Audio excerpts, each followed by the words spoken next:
गांधी जी को जो एक उपाधि मिली थी ना, केसरी हिंद की, वो इसी बोअर वार की में हिस्सा लेने पे मिली थी। इस बोअर वार में गांधी जी ने एम्बुलेंस प्रोवाइड कराई थी। एम्बुलेंस क्या प्रोवाइड कराई थी? एम्बुलेंस एक आर्मी की एक विंग होती है, एम्बुलेंस कॉर्प। उसमें कुछ एनजीओ की सेवा ली जाती है। जब युद्ध होता है तो घायलों को अस्पताल तक पहुंचाने के लिए, उनका इलाज करने के लिए गांधी जी ने इसी में हिस्सा लिया। दैट इज कॉल्ड बोअर वार। आप ऊपर फिल्म देख रहे हैं, देखिए इसमें, देखिए किस तरह की डेड बॉडीज गड्ढे में पड़ी हुई हैं। युद्ध में मरने वाले सैनिकों की स्थिति है। आपको शायद बहुत अच्छे से समझ में आ रहा होगा। अंग्रेजी में जो लिख रहा है, नीचे लाइए थोड़ा सा उसे। अंग्रेजी में जो लिख रहा है, relation between the boar descendant of the original Dutch settler in South Africa and more recent arrival mainly British had been deteriorating forces। ऐसा था भाई कि जो साउथ अफ्रीका है, इसमें पहले ही डच लोग आ चुके थे हॉलैंड से। मैंने आपसे कहा ना, यूरोप में तो कॉलोनाइजेशन 17वीं शताब्दी से चल रहा है। साउथ अफ्रीका में वो अपना एक्सप्लॉइट कर रहे थे साउथ अफ्रीका को। अंग्रेजों को जब इंग्लैंड वालों को लगा कि भाई यहाँ तो बहुत माल डाल है, उन्होंने कहा हम भी चलते हैं। नतीजा ये निकला कि दोनों में युद्ध हुआ। इसीलिए इसे बोअर वार कहा जाता है। The British government also apprehensive of the Boer tendency to expand into area they considered properly there. The tension between the two sides exploded in war in October 1999।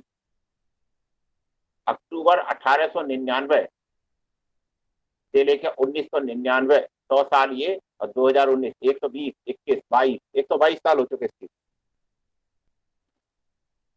वहां के मूल निवासियों और अंग्रेजों के बीच में जो युद्ध हुआ।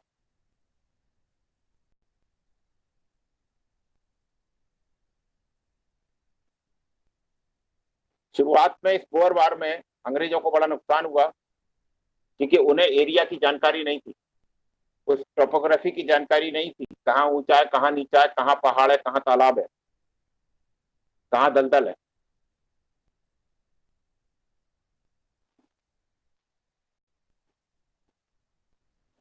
शुरुआत में वो लोग जीते जो वहां के मूल निवासी थे, लेकिन बाद में ब्रिटिश री इन्फोर्समेंट बहुत आ गया। री इन्फोर्समेंट का मतलब होता है और ज्यादा सेना या पुलिस का आना। अभी RRR एक मूवी आई है, उसमें भी बार बार अंग्रेजी में वो कहता है ब्रिंग द री इन्फोर्समेंट, मतलब पीछे से और पुलिस की फौज, पुलिस की टुकड़ियों को बुलाओ या फौज को बुलाओ। तो जब ब्रिटिश री इन्फोर्समेंट बहुत ज्यादा आया तो अल्टीमेटली वो पराजित हो गए।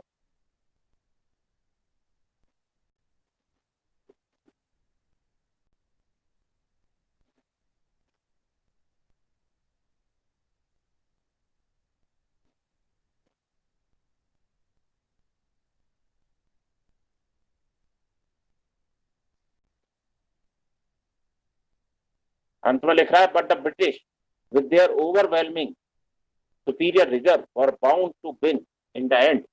अल्टीमेटली ब्रिटिशर्स को तो जीतना ही जीतना था, तो उनका रिजर्व फोर्स बहुत ज्यादा था।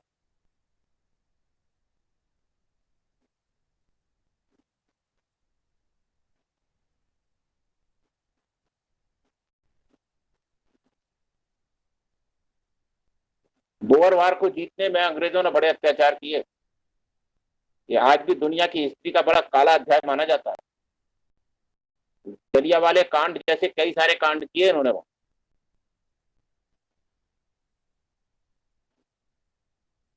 बहुत रूद तरीके से दबाया उसे। और वहां का कमांडर इन चीफ था लॉर्ड किचनर। बाद में जब इसका कर्जन से भी बहुत विवाद हुआ था इंडिया में, इसी पीरियड में।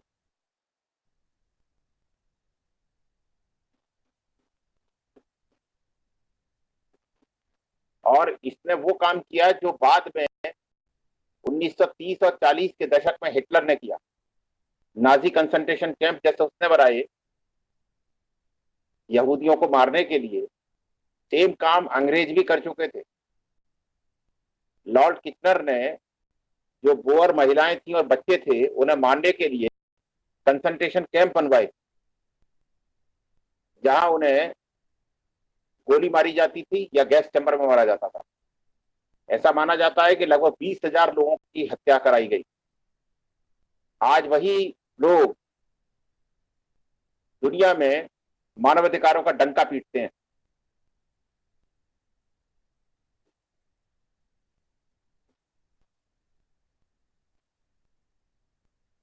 जिन्होंने 19वीं और 20वीं शताब्दी में दुनिया में कोई ऐसा मुल्क नहीं छोड़ा जहां पर कि मानवाधिकारों का पूर्णतः हनन न किया। वही लोग आज मानवाधिकारों के अगुआ राष्ट्र बन चुके हैं।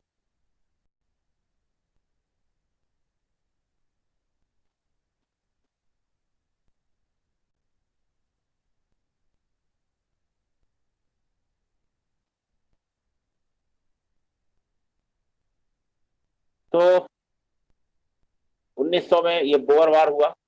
हम दुनिया में चलते हैं। अब साउथ अफ्रीका में हम घूम लिए, ये स्थिति है वहां की। चलिए अब साउथ अफ्रीका से निकल करके दूसरी जगह चलते हैं। पेज को थोड़ा दाहिनी तरफ करो या दूसरी स्लाइड दिखाओ। नहीं, द बॉक्सर राइजिंग, हाँ इससे पहले, इससे उसी पेज पे है बॉक्सर राइजिंग। यस। अब वर्ल्ड के मैप को खोल लो, साउथ अफ्रीका में हम घूम लिए। साउथ अफ्रीका में यह स्थिति चल रही है। Many boxers were severely punished in their part in the rising. The boxer leader is decapitated in Berlin. Decapitated, decapitation का मतलब जानते हैं हिंदी में क्या होता है? कोई बताएगा आपको? 15-16 बच्चे क्लास में हैं। एनीवन? डीकैपिटेशन बताएं। प्रीवियसली जो हेल्ड हुआ हो उसके एक छोटा नट शेल में दोबारा से होना। नहीं, डीकैपिटेशन बताओ। डीकैपिटेशन कहते हैं सिर के काटने को।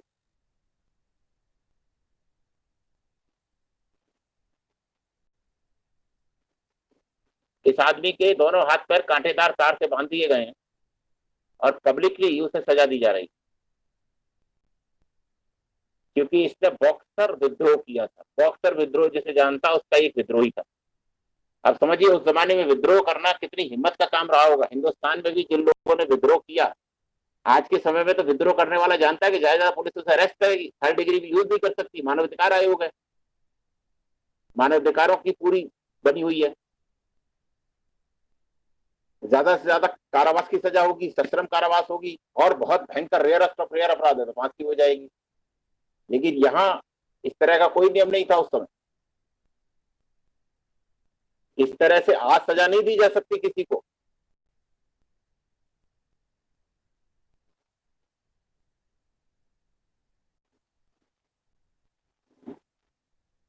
Throughout the 19th century. अब हम चलते हैं 1900 का चाइना। साउथ अफ्रीका से निकल के चाइना में घुसते हैं। हमारा प्लेन लैंड करता है चाइना में। ऊपर से हम देख रहे हैं कि 19th सेंचुरी में, यानी पूरी 19th सेंचुरी ऑलमोस्ट 1801 से लेकर 1900 तक, बहुत छोटे छोटे कंट्रीज जिनकी पॉपुलेशन बहुत कम थी, less population but better manage countries, जिनका मैनेजमेंट बहुत बेहतर था, हैड एक्सप्लॉइट किया चाइना को जबरदस्त तरीके से। चाइना ऐसे ही पावरफुल नहीं बना पिछले 100 सालों में। इसीलिए वहां माओ को देवता का दर्जा नहीं दिया जाता। इसीलिए वहां जो है वो आप देखिए, चाइना में आज भी, चाइना की हिस्ट्री जब मैं आपको बताऊंगा, आज भी वहां के 1900 के बाद के जो लीडर्स हैं, यद्यपि उनके बहुत सारे निर्णय मानवाधिकारों या अन्य पश्चिमी देशों के मापदंडों पर खड़े नहीं उतरते, लेकिन चाइना को वो कहां से कहां ले गए ये देखिएगा। लिख रहा है had exploited the fragmented and almost helpless giant China. ये आपका आईआर की शुरुआत हो रही है। अगर सिविल सर्विसेज देने तो ढंग से क्लास कर लीजिए। इंटरनेशनल रिलेशनशिप यहीं से शुरुआत हो रही है आपकी। छोटे छोटे कंट्री जिनकी पॉपुलेशन बहुत कम है, फॉर एग्जांपल जापान, लेकिन उनका मैनेजमेंट बढ़िया चल रहा है, वो एक्सप्लॉइट कर रहे हैं किसे, फ्रेगमेंटेड मतलब बटे हुए और ऑलमोस्ट हेल्पलेस, जिसकी कोई सहायता नहीं कर रहा, जाइंट चाइना, जाइंट मतलब हाथी की तरह चाइना, जाइंट बहुत बड़ा, whose weakness had been increased by disabling internal quarrel। जो मैं पिछली मीटिंग में आपको बताया था कि चाइना की आंतरिक विघटन है, उसकी आपसी लड़ाई चल रही है एक दूसरे से, जिसकी कि इस आपसी लड़ाई ने वीकनेस को और ज्यादा बढ़ा दिया है। हेल्पलेस तो है ही है, बड़ा और है, और आपसी लड़ाई चल रही है आपस।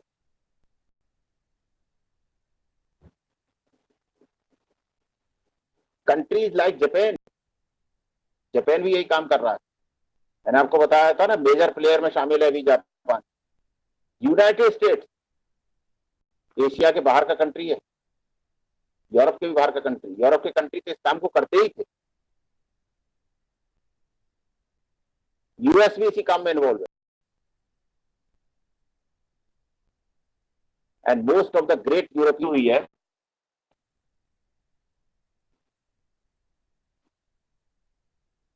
वॉर्सेस्टर कॉलेज ऑक्सफोर्ड, ये ऑक्सफोर्ड की किताब है, ऑथेंटिक मानी जाती है पूरी दुनिया में।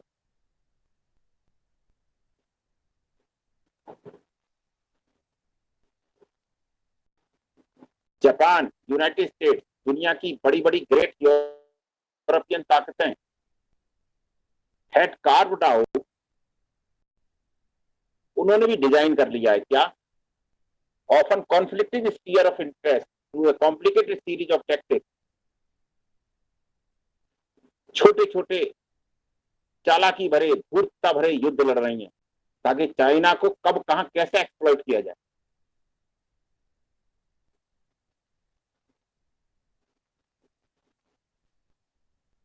With respect for long establish Chinese susceptibility, वो जानते हैं कि तो आपस में लड़ रहे हैं,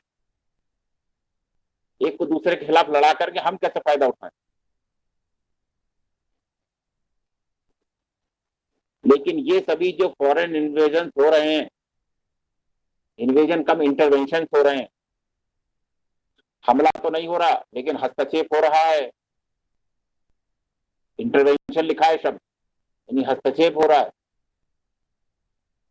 ये एक नाराजगी पैदा कर रहा है चीन के लोगों में, सभी जितने भी लोग हैं सब में, चाहे वो लड़ने वाले हों चाहे न लड़ने वाले हों, चाहे ऊपरी क्लास के हों चाहे लोअर क्लास के हों, कोई भी।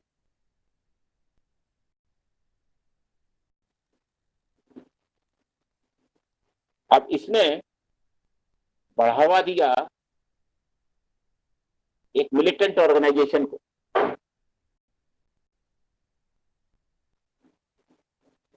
एक मिलिशिया को, एक बड़े हथियारबंद संगठन को, चाइनीज मिलिशिया, इसी का नाम दिया गया द बॉक्सर ग्रुप। इसे बढ़ावा दिया चाइनीज की अथॉरिटीज ने, कभी गुपचुप तरीके से, कभी खुलेआम,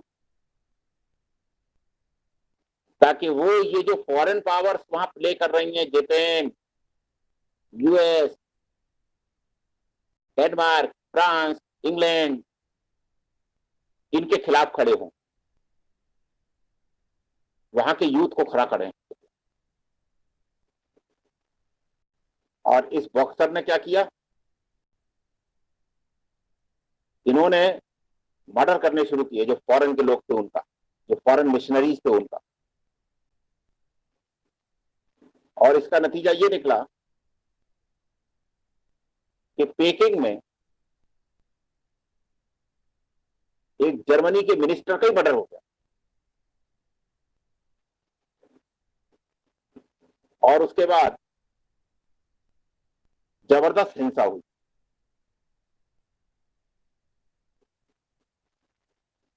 अब क्या हुआ, जितनी भी शक्तियां चाइना में सक्रिय थी, चाहे वो यूरोपियन हो चाहे यूएस हो चाहे जापान हो, सबने कहा भाई ये क्या हो गया, इनकी इतनी हिम्मत कैसे, ये सब ऐसा कैसे कर रहे हैं, हम तो यहाँ दूसरे इरादे से आए थे। तो इन सब ने एक पूरी ताकत इकट्ठी करी, सबने मिल करके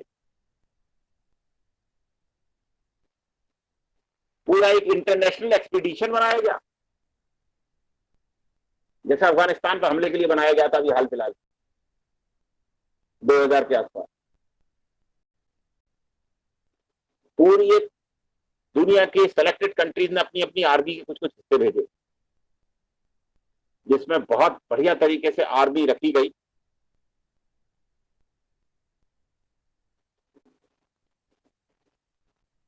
नतीजा ये निकला कि चाइनीज जो लीडर बढ़ावा दे रहे थे वो भाग गए चीन छोड़ करके, और पूरी गवर्नमेंट को, इन फॉरेन पावर को बहाना मिल गया है चाइनीज गवर्नमेंट को दबाने का, और पूरी गवर्नमेंट को, चाइनीज गवर्नमेंट जो भी थी उसे मांचू डायनेस्टी के बाद उसे इनकी शर्तें माननी पड़ी। किनकी? ये जो मेजर प्लेयर थे इनमें से, इन जो मैंने पिछली मीटिंग बताए थे सारे मेजर प्लेयर,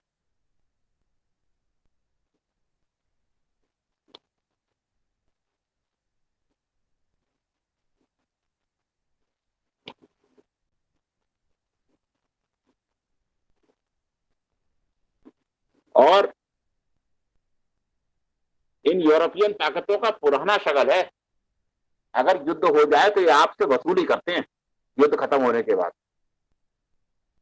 कि भाई आपने युद्ध छेड़ा, इस बात के पैसे दो। इसे कहते हैं अंग्रेजी में reparation. Reparation, war reparation. First world war के बाद जर्मनी से ही ऐसे ही वसूला है। नतीजा वहां हिटलर जैसा व्यक्ति खड़ा हो गया इसके खिलाफ, उसने इन सब में घुस भर दिया। फिर ये त्राइमाम त्राइमाम करते हुए जितनी कॉलोनी थी सबको वाक वाक के छोड़ दे। 1940 और 50 के बीच में मैक्सिमम कॉलोनी आजाद हो गई, तो इनकी तो खुद के अस्तित्व पे बनाई थी।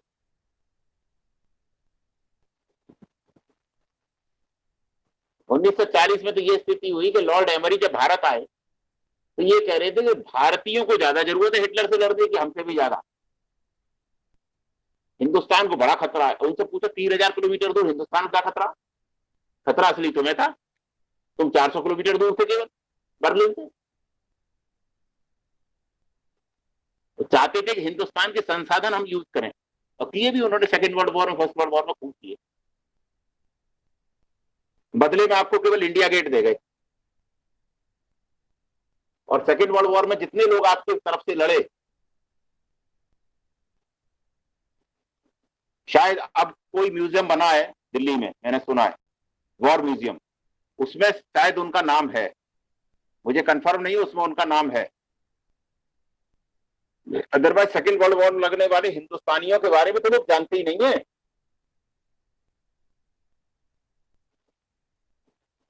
ये तो अब आकर के लोगों को मालूम पड़ा, thanks for social media,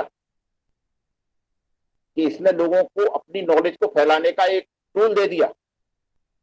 otherwise तो पहले आप सुनते थे बस, बोल कहां पाते थे, बोलने पे तो वो टेलीविजन में सामने बोलता था बस आपके। अब कम से कम आप अपने आप को एक्सप्रेस तो कर पाते हैं, अपनी फाइंडिंग दे तो पाते हैं। हजारों लाखों किताबें लोगों ने जो रिसर्च करी वो रिसर्च पेपर इंटरनेट पर डाल दिए, अब लोग पढ़ रहे हैं। यद्यपि उसके भी बहुत नुकसान है, wrong information at A wrong time. लेकिन एक अज्ञानी समाज से तो एक ये समाज अच्छा ही है ना। अब शायद नेशनल म्यूजियम बना है दिल्ली में, मैं अभी दिल्ली जाऊंगा कभी तो देखूंगा जरूर, जहां अमर जवान ज्योति शिफ्ट की गई है। मैंने सुना है वहां सेकेंड वर्ल्ड वॉर के जो हीरोज थे उनको भी डेकोरेट किया गया है। इंग्लैंड ने, अमेरिका ने हमारे पूरे संसाधन यूज किए, नाम अपना है पूरा। सैनिक हमारे थे, जनरल उनका था,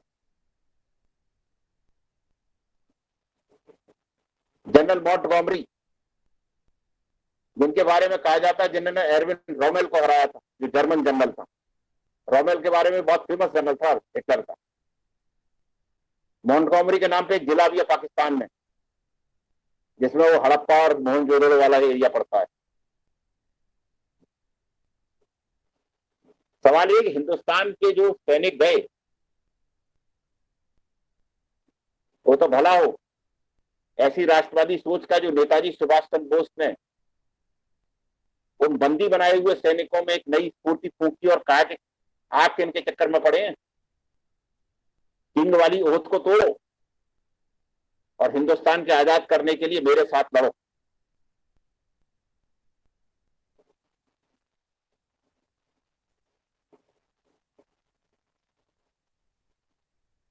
दुनिया की पॉलिटिक्स ऐसी चली है भाई दुनिया में। आज जो आप देख रहे हैं ना नाटो वाली स्थिति, चाइना पे ये जो हमला हुआ था बॉक्सर राइजिंग में, ये क्या था?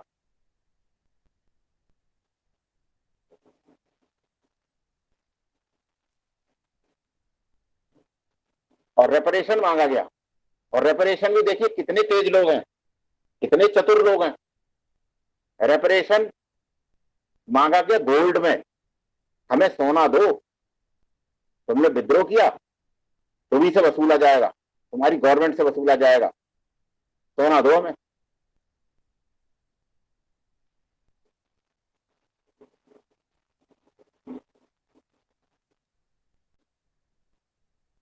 और माफी मांगो हमसे, आम माफी मांगो, हमने ये गलती कैसे करी। और अपने जितने भी बढ़िया बढ़िया पोर्ट हैं जिनसे ट्रांसपोर्टेशन बहुत बढ़िया हो सकता है वो हमें दे दो।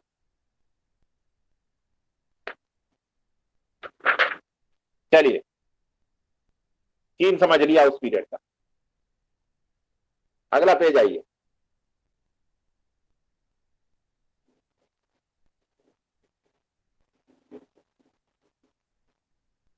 Second second second slide. हाँ, ये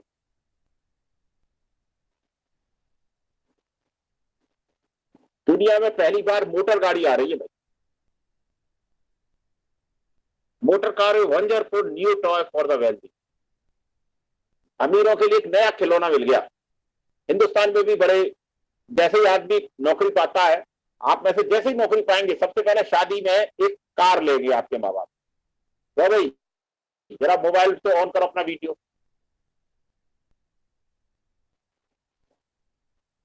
हाँ भाई, सही कह रहे हैं आप सर। जैसे ही नौकरी पाएंगे तो माँ बाप ये तो भूल जाएंगे कि कुछ बेवकूफों ने इन्हें पढ़ाया, उन्हें कोई मतलब नहीं। उन्हें मतलब इस बात से होगा कि कैसे ही इस पढ़ाई की वसूली की जाए। गांव वाले भी लग जाएंगे, ओल्ड आई है उसकी शादी में। जो बुराई आप में खुद में मौजूद है उसके लिए आप दूसरों की बुराई करते हैं, वो आप में खुद भी मौजूद है, मौका पड़ने पर आप भी यही करते हैं। बस अंतर इतना है कि आपके हाथ में मौका नहीं।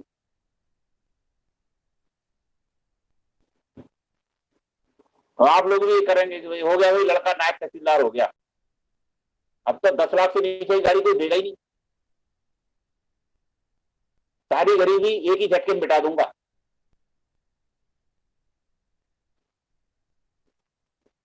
क्यों? ऐसा सब ही नहीं करते ऐसा, है। सब नहीं करते सर, सब नहीं करते सर, कुछ लोग नहीं करते ऐसा। चलो हम भी देखेंगे भाई कौन नहीं करेगा।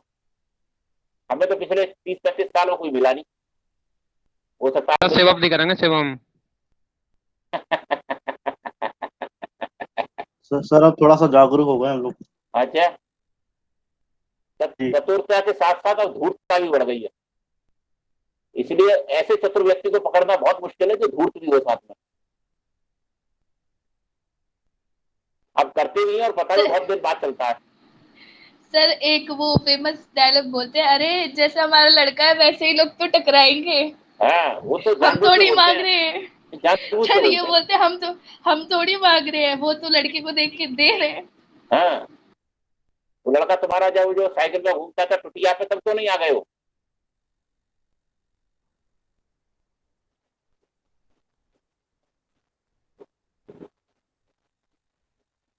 आज बहुत सारे फैमिली वालों को पढ़ाने के लिए पैसा नहीं है, लेकिन जब नौकरी लग जाएगी तो दहेज लेने के लिए तुरंत सबसे पहले आगे तैयार हो जाएंगे। आगे आके हमें चाहिए फलाना, हम बुआ जी हैं, हमें 2500 बिता के चाहिए। और सर उन्हें लड़की पूछा वाले भी जाए तो लड़का नौकरी वाला ही देखना चाहते हैं ज्यादातर। जब उन्हें पता चल जाएगा कि बुआ जी को कि जो जब लड़का पढ़ रहा था तब तुमने 500 रुपये नहीं दिए, और इतनी कह दी नहीं कि फूका फूल के भागे नहीं। क्योंकि संस्कृत में एक श्लोक है, ऐसा सत्य मत बोलो जो प्रिय न हो, और ऐसा प्रिय न बोलो जो सत्य ना हो। ये तो बड़ा मुश्किल काम है भाई। सत्य बोलोगे तो अप्रिय होगा, प्रिय बोलोगे तो निश्चित असत्य होगा। सत्य तो हमेशा कड़वा ही होता है। हाँ, तो जैसे ही कहोगे बुआ जी से, फूफा तुरंत भाग जाएगा लेकर अपना लोटा पत्रा लेकर, तुम नहीं रोकने का। अगर तुम्हारे भाई तो मेरी बेइज्जती करता, और उसका लौंडा तो बहुत बदमाश है, वो तो दरवाजे खड़े हुए बेइज्जती करता। उससे जब पूछा जाएगा भाई जब मैं तैयारी कर रहा था तब तुम कहाँ थे, तब वो कहेंगे हमने मानसिक सपोर्ट किया था थ्रू सैटेलाइट। बोले जी मानसिक सपोर्ट क्या है? बोले मैं जिस गांव में जाता था उसी बुराई करता था, इनकी ये लड़का कुछ नहीं करेगा, बेकार टाइम बर्बाद कर रहा है। जब सेलेक्ट हो जाओगे तो वही कहेंगे कि नहीं मैंने तो सबसे तारीफ करी थी।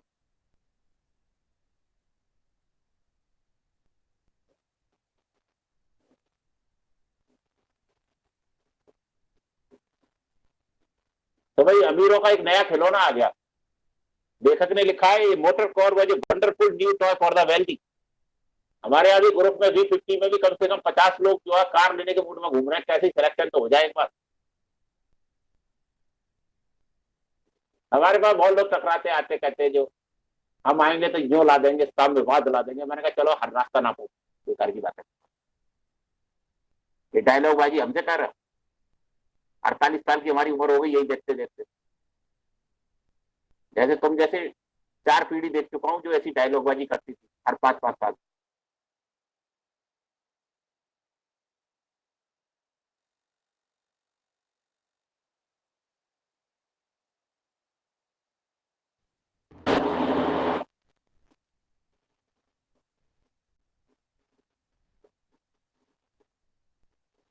All had to be custom built and their engine by engineer. Engine देखिए इंजीनियर ने बढ़िया बनाए। इनमें क्राफ्टमैन ने बड़ा अच्छा बैठने का जुगाड़ किया है, बड़ा कुशल लगाया है जिससे आपको धक्की न लगे। और बड़ी बड़ी मॉडल्स ने इनका प्रचार करना शुरू किया कि इसे लीजिए घर से और अपने रिश्तेदार के पास पहुंच जाइए ड्राइव करते हुए। जैसे हमारे ग्रुप में भी कुछ लोगों को कार मिलेगी, तुरंत सबसे रिश्तेदार गंगा जी नहाने जाएंगे दूसरे दिन, और तीसरे दिन रिश्तेदारों को लेकर पहुंच जाएंगे, देखो गोल्ड निकाल कर लाया हूं। लेकिन जो आप भूल रहे हैं, जो काम आप कर रहे हैं वो 120 साल पहले भी हो चुका है। कंपनियां बता चुकी है आपको करना क्या क्या है।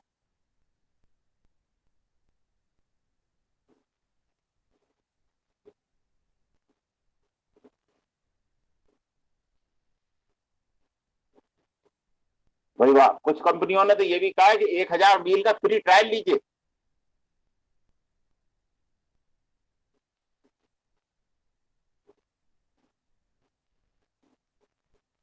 अगला दाहिनी तरफ दिखाया ट्रांसपोर्ट इन 1900। कुछ चंद अमीर लोग कार से चलते हैं, लेकिन मेजोरिटी में लोग अब भी ये जो घोड़ा गाड़ी बनी हुई है इसमें चलते थे। कितनी बढ़िया घोड़ा गाड़ी है, ऐसी तो मैंने भी कहीं नहीं देखी। नीचे की फ्लोर पे बैठे हैं, कुछ ऊपर के फ्लोर पे बैठे, कुछ थर्ड फ्लोर पे बालकनी में बैठ के मजा ले रहे हैं। इन्हें कोई मतलब नहीं कि बोअरवार में क्या हो रहा, इन्हें कोई लेना देना नहीं कि चीन में क्या हो रहा। ये अपनी मस्ती में मस्त है। जैसे आपके गांव में अभी आप पढ़ रहे हो, थोड़ा बाहर निकल के जाओ 5 मिनट के लिए, चौपाल पर लोग बैठे ताश के पत्ते खेल रहे होंगे बहुत सारे, नहीं खेल रहे होंगे तो गप्पा लड़ा रहे होंगे, उन्हें कोई मतलब नहीं, अपना मस्त है। दीन में क्या हो रहा, दुनिया में क्या हो रहा, उनसे कोई लेना देना नहीं। ऐसे ही इसमें कुछ लोग बैठे हुए जिनकी फोटो बरसात में होता है हैं। सर। बग्गर बरसात के टाइम में खेलते हैं और ताश खेलते हैं गर्मियों के टाइम इसी टाइम पे सर, पेड़ के नीचे मैं तो रहा हूँ ताश खेल रहे होंगे 11 से 4 बजे तक। 11 से 4 के 2 शो, 3-4 शो चल गए होंगे, तो चौथा शो चल रहा होगा तो शिफ्ट बनी हुई होती है, हैं। शिफ्ट बनी हुई होती है सर। और जो लोग पढ़ रहे हैं उन्होंने सर्टिफिकेट दे रखा होगा, अरे वो तो बिल्कुल खिसक गए वो सब। कुछ नहीं होने। कलेक्टर छोड़ो, अब करे लेखपाल नहीं बन पाने का, फलाने का लौटा। मौज ले रहे हैं बाहर रहकर और कुछ ना कर रहे हैं। हाँ, उनने तो जो है बहाने पकड़ लिए खेत का काम न करने का, कि खेती में काम न करना पड़े तो घर में बैठ कर आराम से पंखे की हवा, बाबूजी हवा खा रहे हैं। सर बिल्कुल सही बात है आपकी।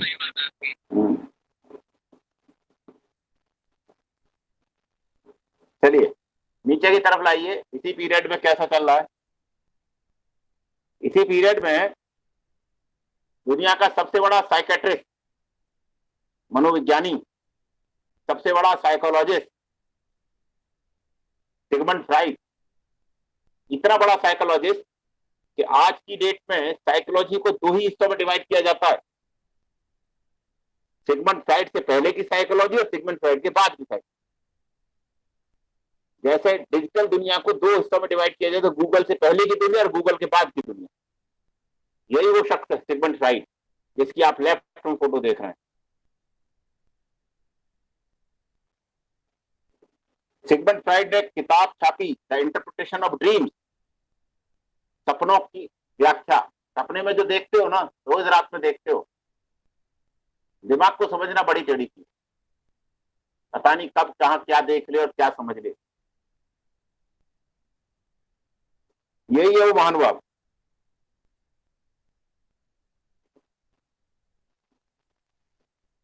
दुर्भाग्य है या कह रहे हो कोइंसिडेंट है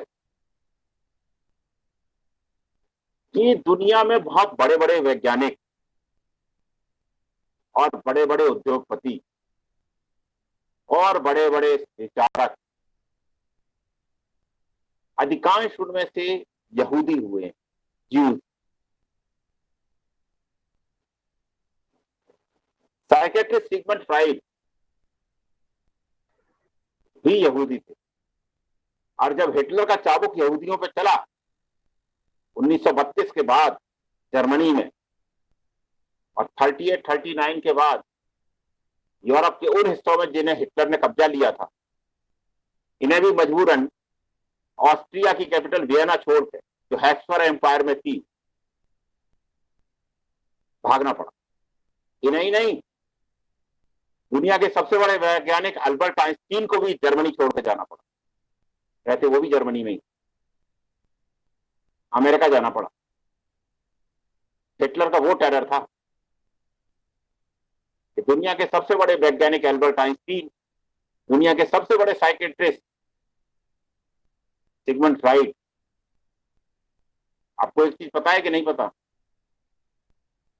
समाजवाद और साम्यवाद के जन्मदाता कार्ल मार्क्स, वो भी जर्मनी के ही थे, और वो भी यहूदी थे।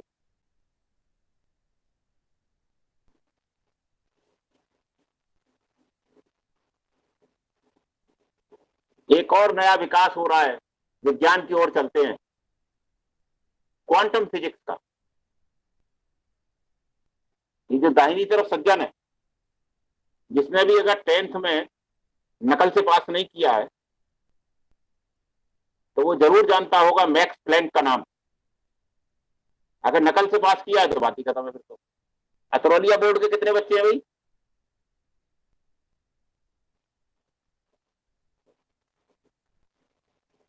कोई नहीं है।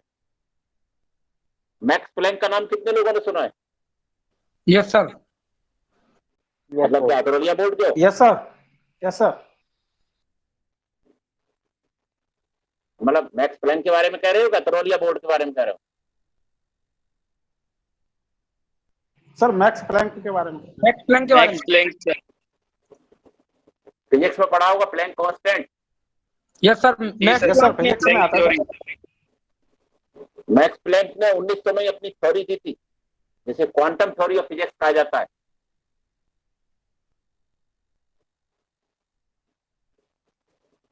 और आइंस्टीन की जो थ्योरी ऑफ रिलेटिविटी है,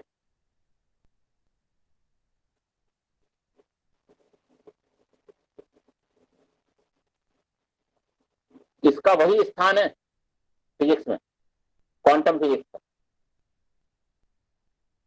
चलिए, विज्ञान तरक्की कर रहा है, अमीर लोग मोटर गाड़ी के चक्कर में घूम रहे हैं, चाइनीज में कुछ लोग विद्रोह कर रहे हैं, और ग्रेट ब्रिटेन हॉलैंड और साउथ अफ्रीका के निवासियों से युद्ध लड़ रहा है ताकि वहां का जो संपत्ति है उसे एक्सप्लॉइट किया जाए।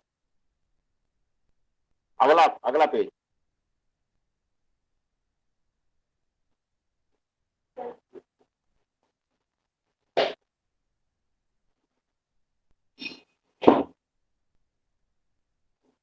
अगला पेज।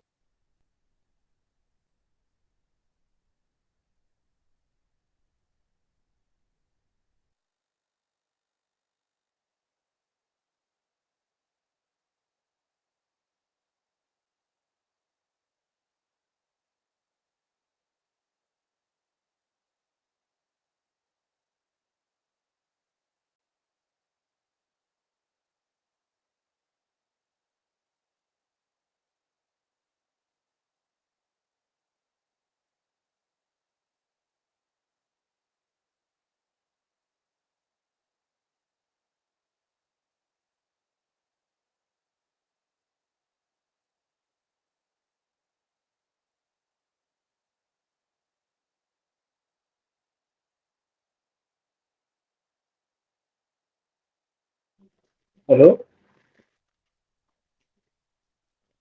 1 मिनट होल्ड करिए। जी सर।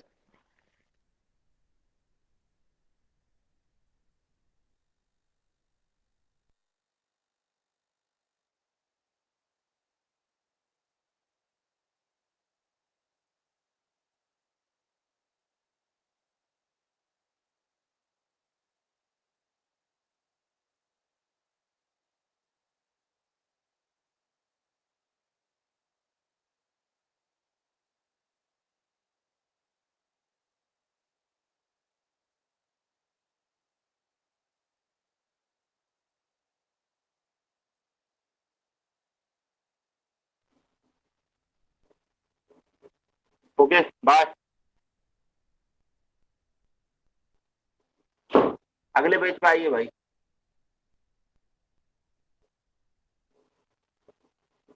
Genius at work. दुनिया का सबसे बड़ा पेंटर पाब्लो पिकासो। यस, लिखा है पाब्लो पिकासो 1973 में डेथ हुई है। 1881, 20 साल की उम्र में दुनिया की सबसे बड़ी पेंटिंग बनाई। He already accompanied draftsmanship as adolescent and was producing excellent academic portrait। 16 साल की उम्र में एक्सीलेंट पोर्ट्रेट बनाने शुरू कर।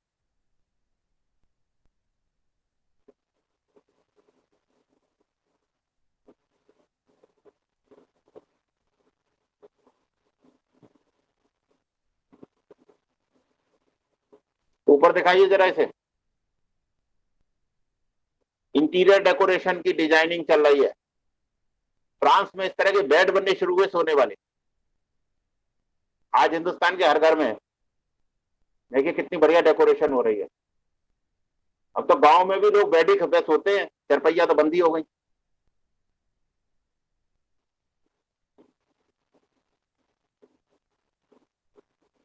पहली बार बेड बनाया गया।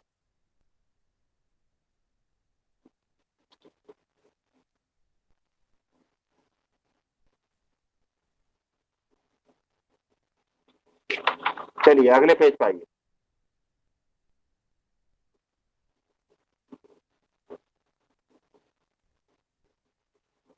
पेरिस, साउथ अफ्रीका घूम लिए, चीन घूम लिए, जर्मनी में भी देख लिया क्या हो रहा है। 2 वैज्ञानिक। आप में से कोई बताएगा कि मैक्स प्लैंक जर्मन थे या अमेरिकन थे? कोई बता पाएगा? जर्मन। यस। वर्ल्ड के जितने टॉप मोस्ट साइंटिस्ट हुए उनमें से मोर देन 30-40% जर्मनी हुए। क्वीन विक्टोरिया मर गई।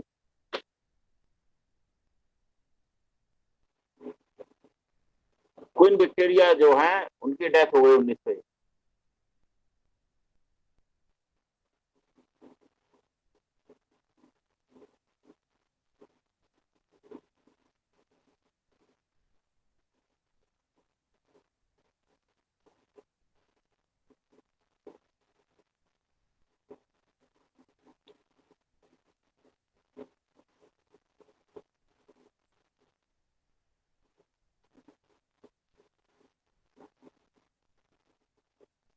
विक्टोरिया के हस्बैंड की डेथ एल्बर्ट की 1861 में ही हो गई थी। उनके मरने के 40 साल बाद इनकी डेथ हुई है।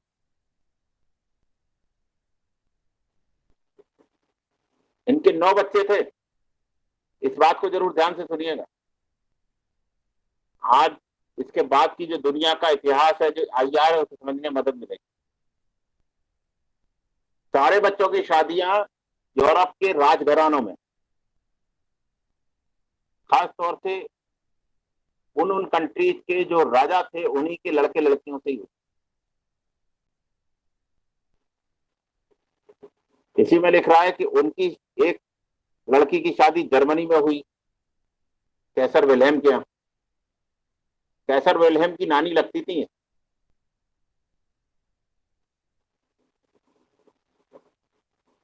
जिन्होंने प्रथम विश्व युद्ध की शुरुआत कराई कैसर विल्हेम महोदय ने, ये उनकी नानी लगती थी। उसके बावजूद भी जर्मनी और इंग्लैंड में खूब लड़ाई हुई, रिश्तेदारी थी आपस में राजघरानों में।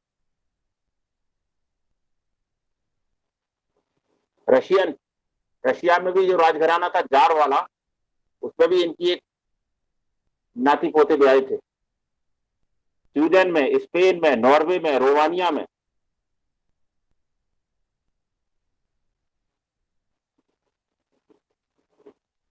चलिए अगले पेज में दिखाइए।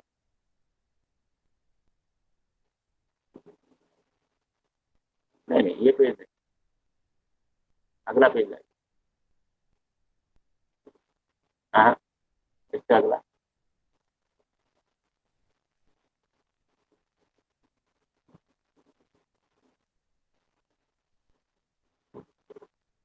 हाँ हाँ हाँ हाँ, बस ये इसे इसे जहाज के ऊपर वाला थोड़ा बड़ा करिए। यस यस, और बड़ा करिए जरा, हो जाए तो। यस, और बड़ा करिए, और फोकस करिए अगर हो जाए तो। शाबाश। ये जो शख्स आपको बीचों बीच में चमक रहा है, जिसने एक पुर्तगाली टोपी सी लगा रखी है, यही कैसर विल्हेम है, जर्मन राजा। आपको ताज्जुब होगा कि फर्स्ट वर्ल्ड वॉर जब चल रहा था 1914 से 1919 के बीच में, तो प्रथम विश्व युद्ध में इंग्लैंड के जो प्रधानमंत्री का चुनाव है, वो इसी मुद्दे पर लड़ा गया था कि जर्मनी को कौन सी पार्टी हरवाएगी। और जो श्रीमान जी इस चुनाव में लड़ रहे थे, उनका नाम था David Lloyd George. David Lloyd George जो है बाद में इंग्लैंड के प्राइम मिनिस्टर रहे, और दुनिया के अपने समय के सबसे बड़े ऑरेटर कहा जाता है। दुनिया में अगर टॉप 5 ऑरेटर में गिनती की जाए, टॉप 10 ऑरेटर्स में, तो उनका नाम आ जाए। हमारे आदरणीय प्रधानमंत्री नरेंद्र मोदी जी का भी नाम आ जाएगा। डेविड लॉयड जॉर्ज वर्ल्ड का स्पोक्स पर्सन, जब बोलने खड़ा होता था माइक पे,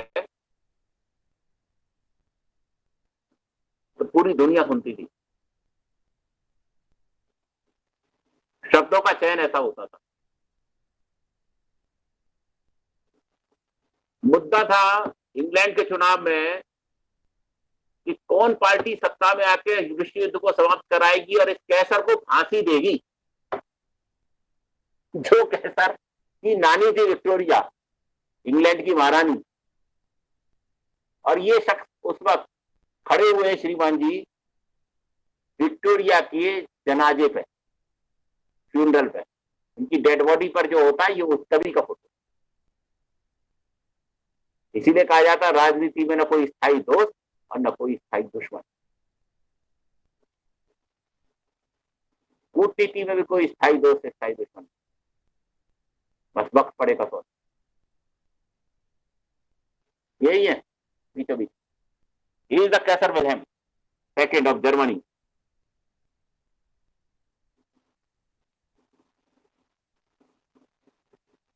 इनके साथ खड़े हुए एडवर्ड सेवन,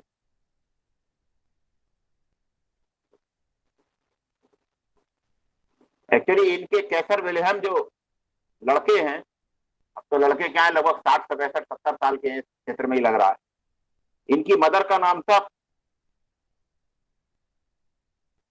वो बेसिकली इनकी मदर, जर्मनी का एक नाम प्रूशिया भी है,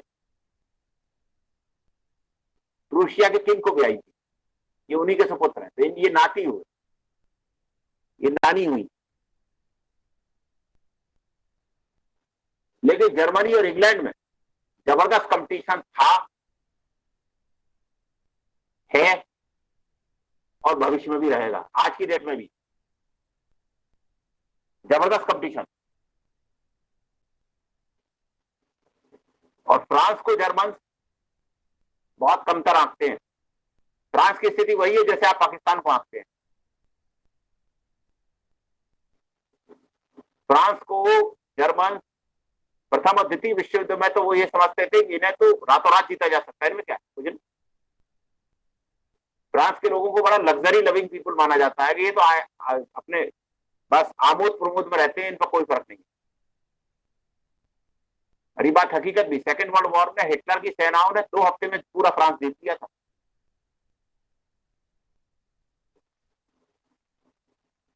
उन्नीस 1940 से लेकर 1945 तक 5 साल जर्मन ऑक्यूपेशन में रहा फ्रांस।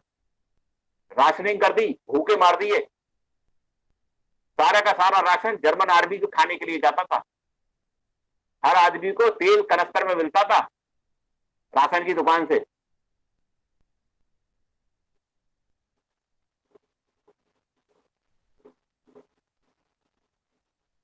चलिए दाहिनी तरफ लाइए भाई अब जरा पेज को,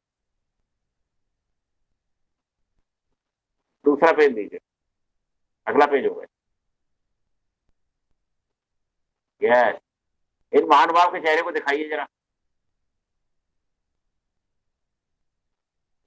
अब ये है ब्रिटेन के नए राजा और हिंदुस्तान के भी नए राजा, एडवर्ड 7।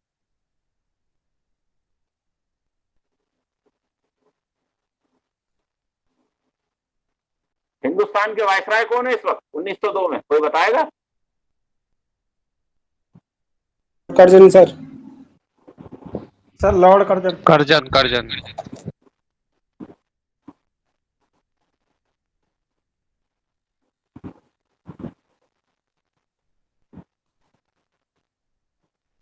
इन्हीं के बाद 1912 में नए बादशाह बने जॉर्ज पंचम, और उनके स्वागत के लिए भी दिल्ली बादशाह लॉर्ड हॉर्डिंग ने उस पीरियड में दिल्ली में दरबार लगवाया।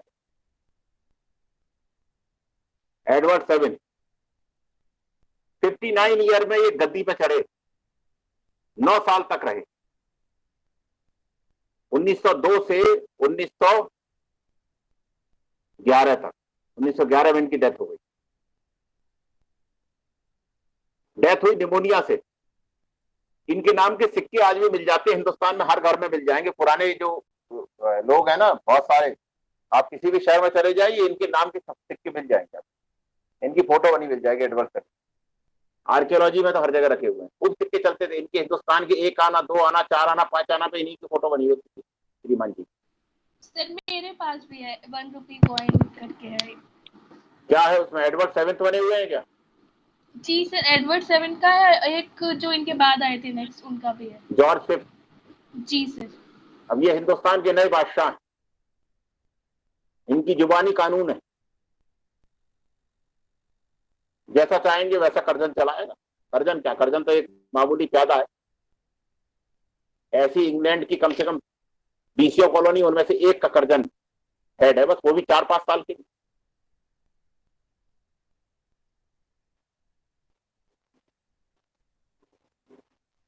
चलिए अगला लाइए नीचे की तरफ। चलिए इसमें नहीं है, नीचे लाइए, नीचे लाइए।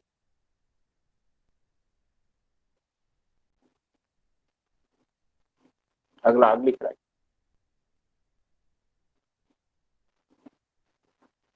हाँ पढ़ा करिए जरा। पहली बार अटलांटिक सागर में, यूरोप और नॉर्थ अटलांटिक सी में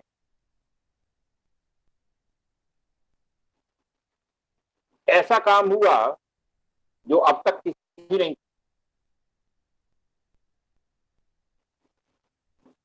पहली बार अटलांटिक सी को पार करने वाली transatlantic wireless transmission possible हुआ। अब देखिए साइंस साथ साथ तरक्की कर रही है।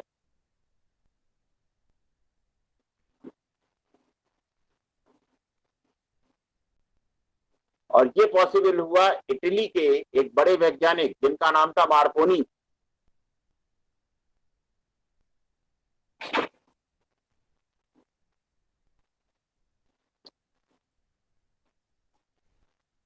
और जो सिग्नल भेजा गया वो एक कोडिफाइड लैंग्वेज में भेजा गया जिसे मॉर्स कोड कहा जाता था।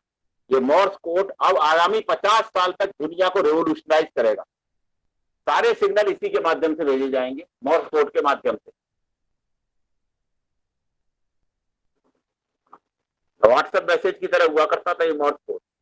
एक तरफ मशीन सिग्नल भेजती थी, दूसरी तरफ मशीन रिसीव करती थी, फिर उसे डेसिफर किया जाता था, उसको लिखा जाता था, उसी को मॉर्स कोड कहा जाता है। अब ये मॉर्स कोड दुनिया को रिवोल्यूशनाइज करेगा।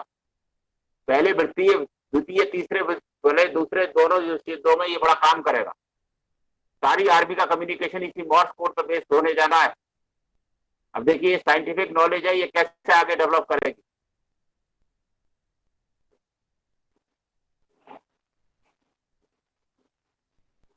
चलिए अगले पेज पर आइए।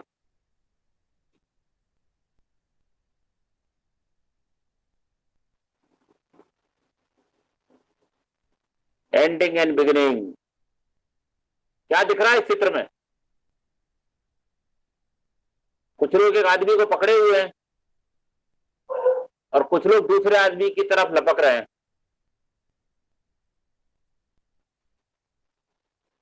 विलियम मैकिनले, बहुत कम नाम सुना होगा आप लोगों ने, अमेरिका के 25वें राष्ट्रपति, 25th।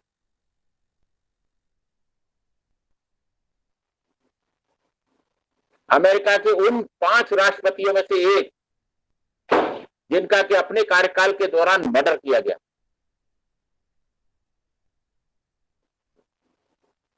बताएं, अमेरिका के उन राष्ट्रपतियों के नाम बताएंगे जिनकी अपने कार्यकाल के दौरान मर्डर किया गया। Sir John Kennedy, Abraham Lincoln. और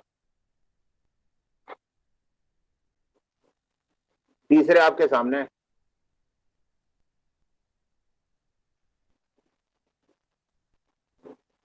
जॉन मैकिनले।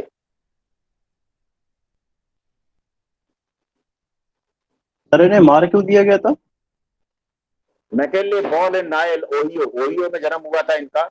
ओहियो एक अमेरिका का राज्य है। यूनियन आर्मी में भर्ती हो गए एज ए प्राइवेट। प्राइवेट का मतलब होता है अंग्रेजी में सैनिक के रूप में।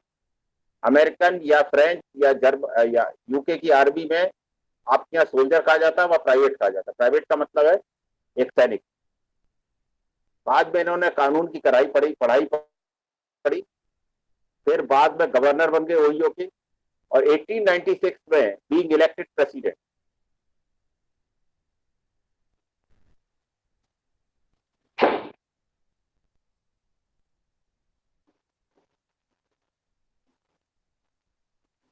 क्यूबा की आजादी के मुद्दे पर स्पेन से भिड़ गए।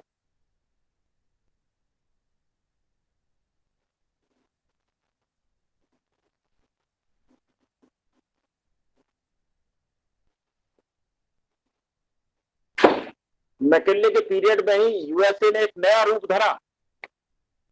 अभी तक यूएसए आइसोलेशन की पॉलिसी फॉलो करता था, हमें किसी से कोई मतलब नहीं। मैकिनले ने यूएसए को एक साम्राज्यवादी सोच दी। फिलीपींस 1945 तक यूएस टेरिटरी रहा, जो एक आज कंट्री है, लेकिन घोषित नहीं।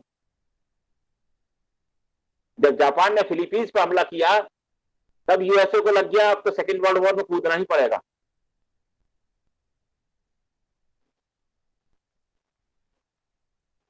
हवाई द्वीप समूह का नाम सुना ही होगा यूएस में। जी सर। गुआम कहां पे? GUAM, कोई बताएगा?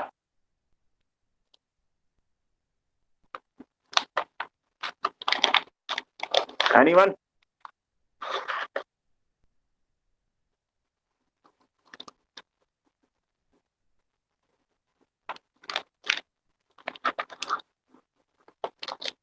गुआम कहाँ पर है?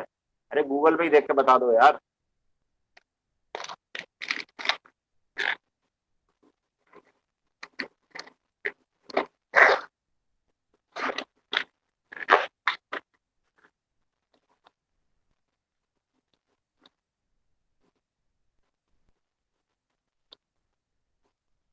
बाप रे, जिसने मारा वो एक अराजकतावादी था और मैकले के पेट में पॉइंट ब्लैंक रेंज से गोली मारी और रिवॉल्वर को हैंकी में छुपा रखा था। देखो इसके हाथ में हैंकी में अंदर रिवॉल्वर है। यही किसी चित्रकार ने अपना चित्र बनाया है। जरा फोकस करो।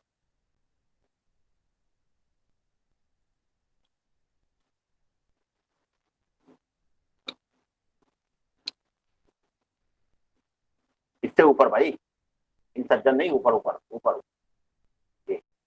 वो ये जो मार रहा है इसके हाथ पर रुमाल है, इनके पेट पे लगा रखा है। जब पॉइंट ब्लैंक रेंज की राइफल रिवॉल्वर है।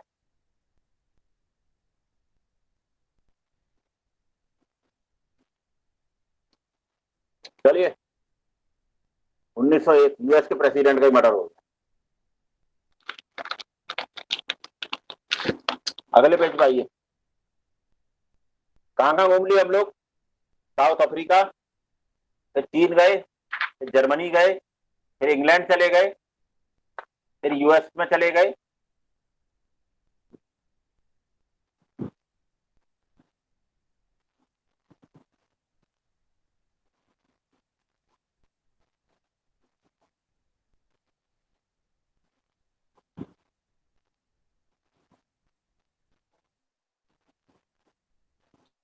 पॉपुलर मूवमेंट की शुरुआत। पॉपुलर मूवमेंट का मतलब जन विद्रोहों की शुरुआत।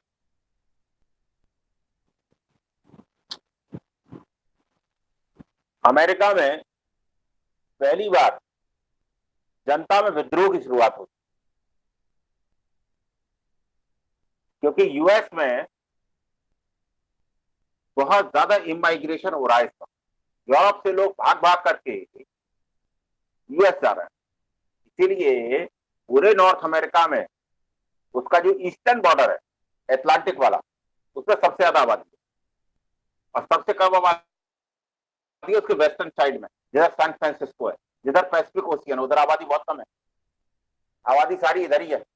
इसीलिए यूएस के मेजर शहर न्यूयॉर्क, वाशिंगटन सब इधर ही बसे हुए हैं, नॉर्थ इधर ईस्ट की तरफ।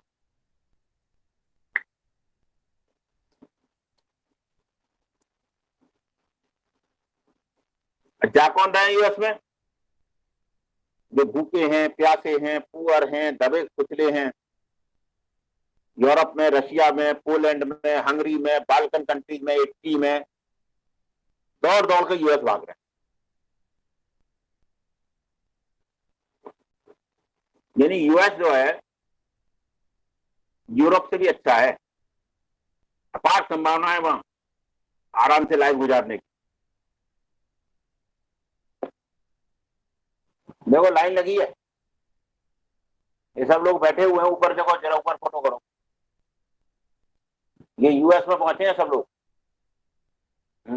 ये फोटोग्राफ बेसिकली लाइन है, बेंचें पड़ी हुई है, इसमें बैठे हुए हैं, वेट कर रहे हैं। शिपिंग हॉल है, ऊपर यूएस का जनता है। यूएस के झंडे का क्या नाम है जो लहरा रहा है? तो बताएगा तुम्हें से?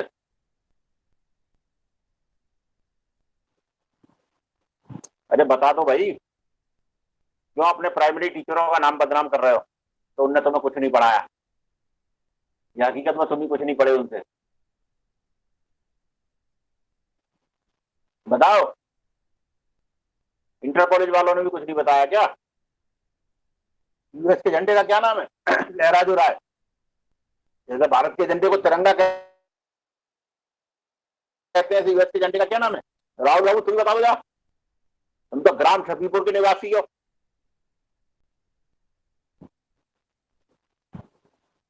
छोड़ कर भाग जाएगा। सर ओल्ड ग्लोरी कहते हैं शायद।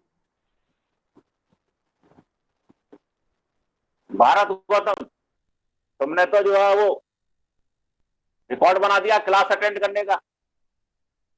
तुम्हें तो लिम्का बुक ऑफ रिकॉर्ड में रख दिया जाएगा क्लास अटेंड करने के लिए, तुम्हें बता दो।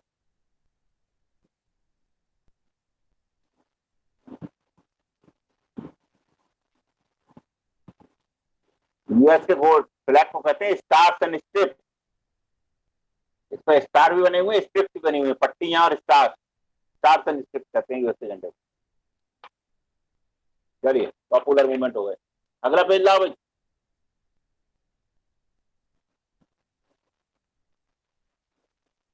क्या बात है, एक आदमी खड़ा हुआ पूरे अफ्रीका पे, एक पैर साउथ अफ्रीका में तो दूसरा मोरक्को में जाता है। देखो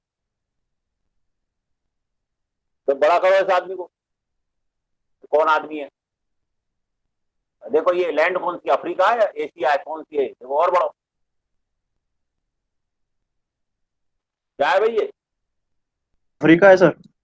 अफ्रीका। कौन है महानुभाव, ये अफ्रीका सर। कौन है महानुभाव जो पूरे अफ्रीका को कब्जाना चाहते हैं। Sir Cecil John Rhodes. Cecil John इनका रोड्स कहीं, सर। इनका कहीं नाम सुना, पड़ोस के गांव में तो नहीं रहते थे तुम्हारे में। नहीं सर। अच्छा सर पहली बार सर नाम सुन रहे हैं सर इनका तो। क्यों, इनके नाम पे तो पूरा एक देश है। सेशल्स जो है सर। रोड आइसलैंड सुना है, यस सर। जरा बताओ इंटरनेट में गूगल में पढ़कर रोड आइसलैंड क्या है, मैं भी जान लूं। एक सेकंड सर।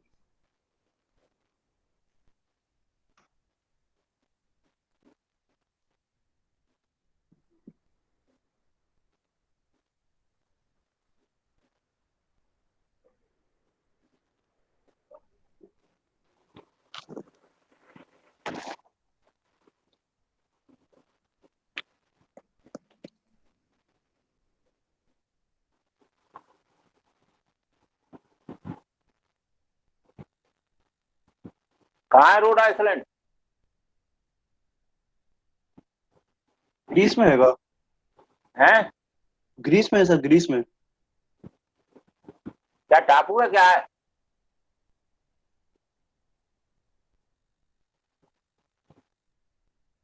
टापू है सर, छोटा सा। सर मैं स्वतंत्र कंट्री है। सर मैं व्हाट्सएप पे स्क्रीनशॉट शेयर कर रहा हूँ, एक सेकंड डाल रहा हूँ मैं।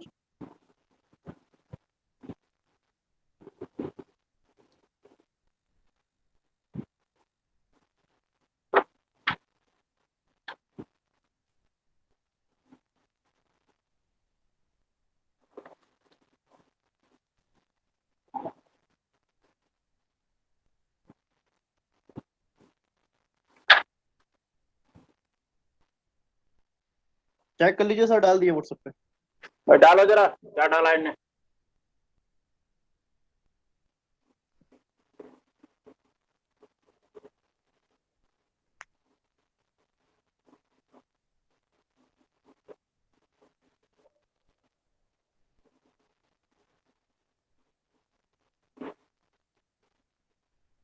बड़ा करो यार।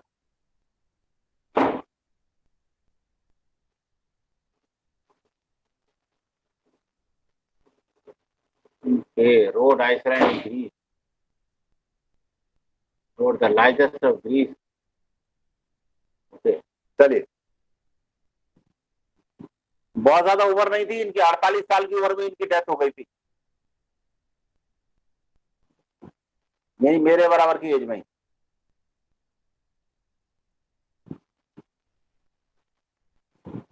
इनकी जिंदगी में बहुत सारी खुशियां आई, ये प्राइम मिनिस्टर भी रहे, अपने नाम पे एक देश भी है। ये एक ऐसे देश, ऐसे वो थे आदमी जिनमें बहुत ज्यादा ऊर्जा थी, बहुत महत्वाकांक्षी थे, और इन्होंने पूरे अफ्रीका को, ये चाहते थे कि ब्रिटेन के झंडे के तले आ जाए।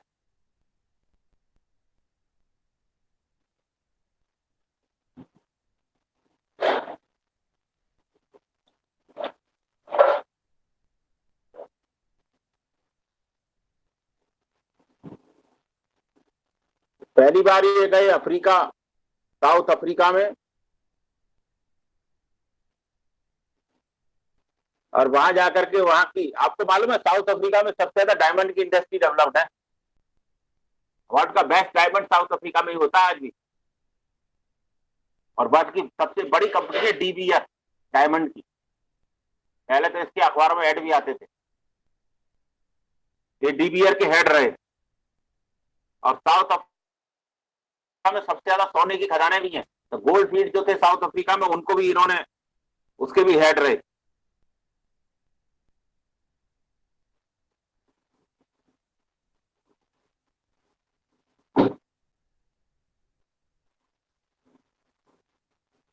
(1895) में इन्होंने जाम्बेजी रिवर के आसपास का जो एरिया उसे कब्जा किया, उसे एक नया नाम दिया, Rhodesia.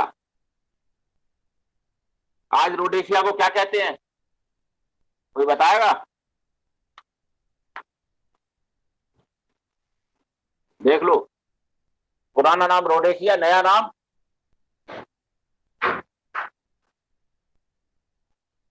Sir Zimbabwe. Yes. Sir जा- हाँ बताओ, शाबाश। सर जाम्बिया और जिम्बाब्वे दोनों को मिलाकर रोडेशिया कहते थे। बाद में जब इन कंट्रीज, ये कंट्रीज ब्रिटिश जुए से मुक्त हुए, जब इन्होंने ब्रिटिश योग को अलग कर दिया, यानी जो इनके कंधे पर रखा हुआ था हल, तब इन्होंने सब नाम पुराने कर दिए, इन सबके नाम हटा दिए। यूपी में भी आपको पता हो कि सबसे ज्यादा अंग्रेजों के नाम पे सड़कें इलाहाबाद में, लीडर रोड, क्लाइव रोड, पता नहीं कौन कौन सी रोड है अब भी। मेरे ख्याल से सरकार अब उनका नाम बदल रही है, शायद इस साल वो नाम बदल जाए। ये अच्छी चीज है। हर कंट्री में जहां जहां कॉलोनाइजेशन हुआ, बाद में आजादी के बाद उन्होंने वो सारे नाम बदल दिए। सर हमारे झांसी में भी एक रोड है हाँ, झांसी में कौन सी रोड है? सर, चित्तरा चौराहे से स्टेशन जाने वाली रोड, राइट रोड क्या? कहते हैं सर, राइट रोड। क्या नाम है? राइट रोड, राइट रोड, हाँ, वो ऐसे ही होगी। WRIGST। जैसे जब ये झांसी में एक सुभाषगंज है बहुत फेमस, वो आजादी के बाद नाम किया गया। जब लक्ष्मीबाई की डेथ हो गई तो उसके बाद मिस्टर हार्डी यहाँ के कलेक्टर थे, उन्होंने यहाँ के व्यापारियों को एक मार्केट बना के दिया, उसे बाद में हार्डीगंज कहते थे। आजादी के बाद उसका नाम बदल के सुभाषगंज कर दिया गया।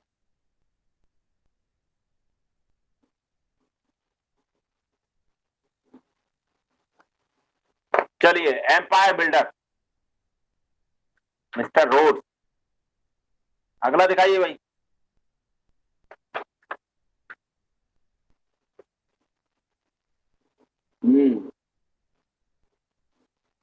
अब ये हो गया आदमी हवा में, हवाई जहाज का आविष्कार हो रहा है।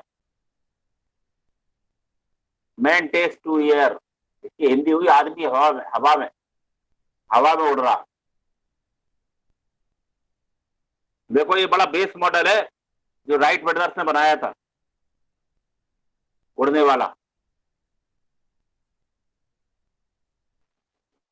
इसे सीधा कर दो भाई जरा, आराम से आराम से। अब देख रहे हो, दुनिया में सारे आविष्कार भी साथ साथ चल रहे हैं, पॉलिटिकल हिस्ट्री भी साथ साथ चल रही है, और हर आविष्कार का दुरुपयोग और सदुपयोग दोनों होगा।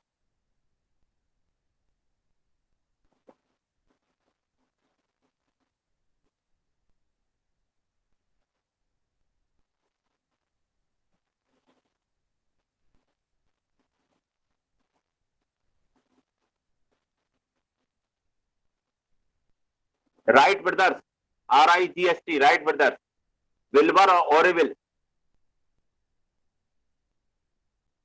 दोनों ने एक ऐसी मशीन बना ली जो हवा में उड़ सकने में सक्षम थी। जबरदस्त इंजीनियरिंग का नमूना।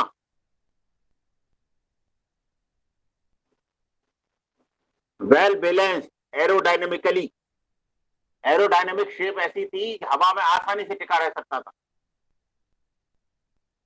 और पावरफुल इंजन इसमें लगाया हुआ था।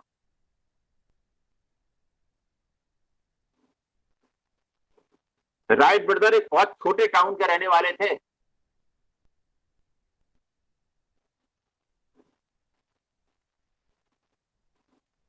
और अल्टीमेटली हवाई जहाज उनके नाम हो गया, हवाई जहाज का आविष्कार। तो जान लो इससे पहले के जितने युद्ध है उनमें कोई एयरफोर्स का यूज ही नहीं था।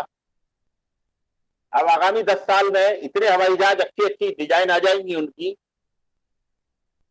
ये एयरफोर्स के बनने की स्थिति आ जाएगी। प्रथम विश्व युद्ध से पहले एयरफोर्स बहुत कुछ हद तक शेप हो चुकी थी, लेकिन वो बहुत ज्यादा एफिशिएंट नहीं थे जहाज। आपस में एक दूसरे से भिड़ जाते थे, इसे डॉग फाइट कहा जाता था, डॉग फाइट।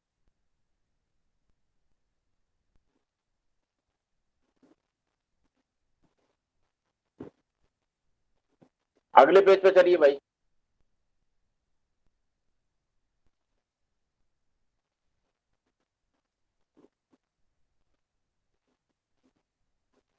ये जो महानुभाव हैं, ये दुनिया में इनकी मृत्यु दुनिया में अब तबाही लाने वाली है। इसको बाल्कन एसेसिनेशन कहा जाता है। इनकी हत्या हुई थी। ये कोई मामूली आदमी नहीं है, ये सर्बिया के किंग हैं। कल के मैप में, परसों के मैप में मैंने सर्बिया नाम का एक कंट्री दिखाया था, ये उसके किंग हैं, किंग अलेक्जेंडर। इनकी और इनकी पत्नी की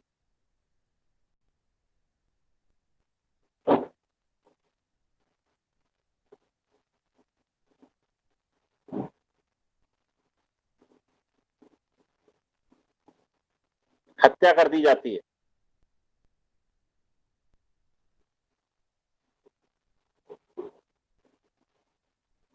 ये एक बहुत बड़ा कारण बनेगी भविष्य में, जब मैं आपको अभी वर्ल्ड हिस्ट्री को समझाऊंगा कैसे इस हैब्सबर्ग एम्पायर को नष्ट कर दिया, ऑस्ट्रो हंगेरियन एम्पायर को, कैसे यूगोस्लाविया नाम का एक कंट्री बनता है। चलिए अगला पेज दिखाइए इसी में।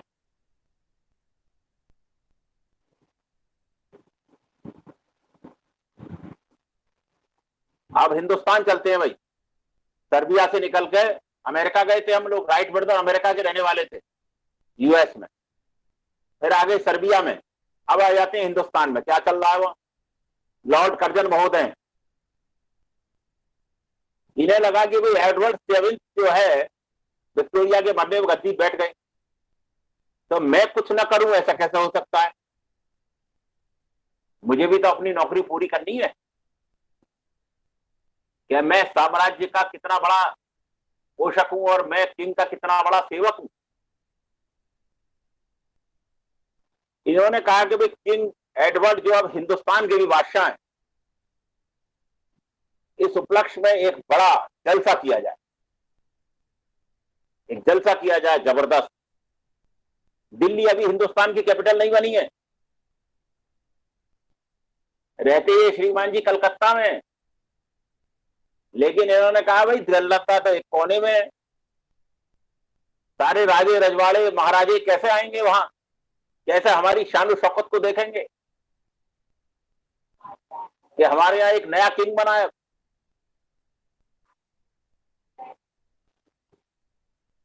भाई दुनिया के हम चौधरी हैं, ये बात इन्हें मालूम भी तो पड़े। तो इन्होंने कहा कि दिल्ली में एक बड़ा दरबार होगा। लॉर्ड लिटन के बाद 1878 के बाद ये दूसरा दिल्ली दरबार, दिल्ली दरबार, ये उसी की फोटोग्राफ है। और हिंदुस्तान के एक महाराजे जिनका मैं नाम नहीं लेना चाहता, ये उन्हीं की फोटोग्राफ है। ये जाकर के वहां बधाइयां दे रहे हैं।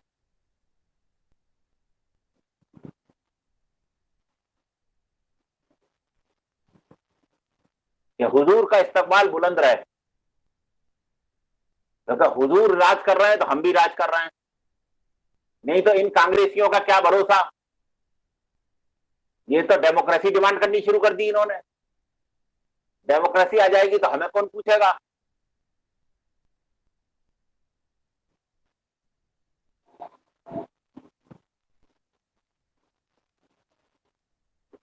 इस दरबार में Bikaner, Jaisalmer, Jodhpur, Gwalior, Poona, south India, north India, east India, सबके बड़े बड़े राजे रजवाड़े, नवाब, खानदानी लोग बुलाए गए और उनसे कहा गया कि अपनी परंपरागत वेशभूषा में आइए। महाराजाओं में होड़ लग गई कि कौन कितना सोना लाद के पहुंचेगा वहां। जैसा शादी में होड़ नहीं लग जाएगी आपकी में कि कौन कितना सोना पहन के पहुंचेगा शादी में, आप जब बन जाएंगे पीसीएस तब। क्यों ऐसा ही होगा ना, लोगों में आपको इंप्रेस करने की भीड़ लग जाएगी कि देखो भाई मैं भी पुराना खानदानी रईस हूं, मुझे कम करके मत आंकना। ऐसा ही है कि नहीं। जैसे एक बार इनविटेशन दे आएंगे वो 4 बार आएगा पूछने के लिए, कोई काम तो नहीं है।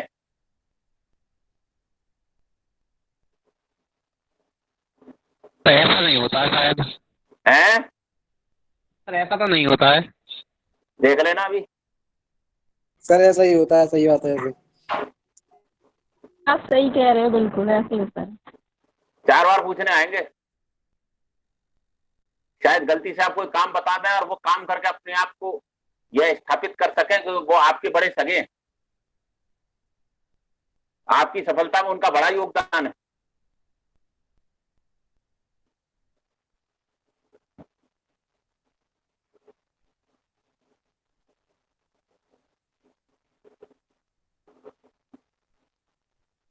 बहुत बड़े महाराजे बड़ी बड़ी यूनिफॉर्म पहन करके हाथियों पर चढ़ चढ़ के आते हैं।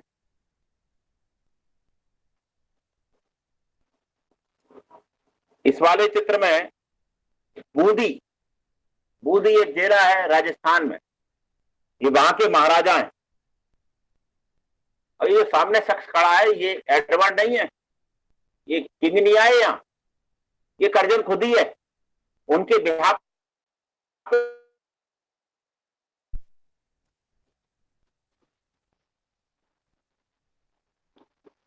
चलिए हिंदुस्तान से फिर बाहर निकलते हैं, नीचे की तरफ आइए। अब जब कारें बनने लगी तो एक बड़ी कंपनी भी आ गई, उसका नाम है फोर्ड, आज भी चल रही है। इसके जन्मदाता थे हेनरी फोर्ड।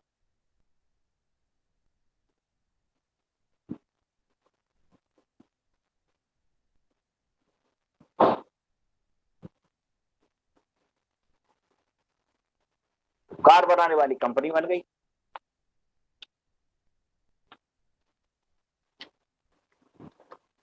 चलिए अगले पेज पर आइए।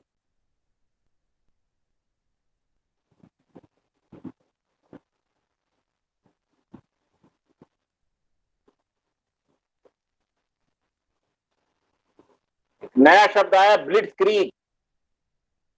इसी को अंग्रेजी में कहा जाता था lightning war. Second world war में इस शब्द का बड़ा यूज हुआ है। आर्मी और एयरफोर्स एक साथ जब चलेगी और बहुत तेजी से हमला करेगी, उसी को ऐसा लगता है कि आसमान से शोले बरस रहे हैं, उसी को नाम दिया गया ब्लिट्जक्रीग। ब्लिट्जक्रीग मतलब लाइटनिंग वॉर, बात धुआं, आग और बर्बादी और कुछ नहीं। ये उसकी शुरुआत हो रही है।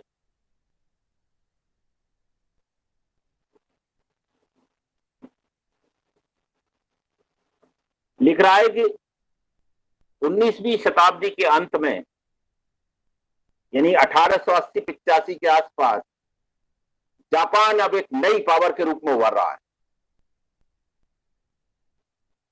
पिछले 200 सालों तक इंटरनेशनली आइसोलेट रहने के बाद जापान अब दुनिया को अपने हिसाब से बदलना चाहता है। उसने अपनी पूरी मशीनरी बदल दी और उसने अपनी पूरी मिलिट्री को एक्सपेंड किया। और जापान की इच्छा है कि एशिया के सारे कंट्री उसकी नवाबियत को स्वीकार करें, उसकी ताकत को स्वीकार करें और झुक झुक के अपने निर्णय उसके हिसाब से। Japan ambition of Asia dominate, Asia को डोमिनेट करने की एम्बिशन। और अब जापान सबसे अपने से बहुत बड़े कंट्री से भिड़ने के लिए तैयार है, जिसका नाम है रशिया। और आपको ताज्जुब होगा कि जापान ने रशिया को डिफीट कर,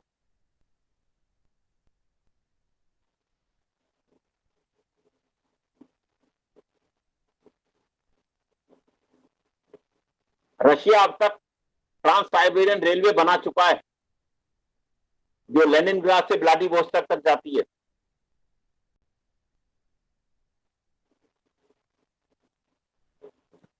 उन्नीस सौ 4 में जापान ने एक सरप्राइज अटैक किया ब्लिट्जक्रीग का, बहुत तेज, रशिया के ऊपर।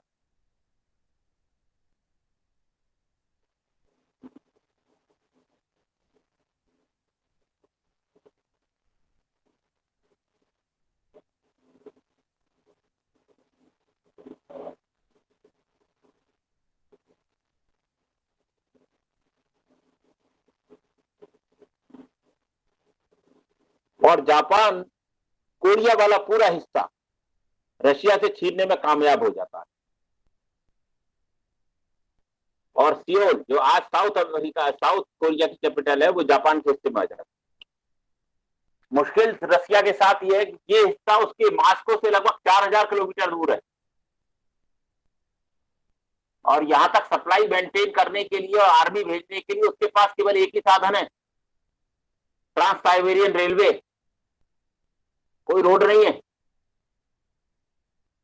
उसे भी वहां तक पहुंचने में 1 हफ्ता लगता है, और वो भी सिंगल ट्रैक है, डबल नहीं है।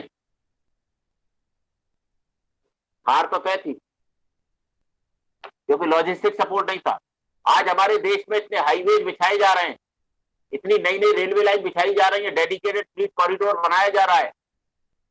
हमारे पूर्व प्रधानमंत्री अटल बिहारी वाजपेयी की बड़ी सोच को इसका श्रेय जाता है।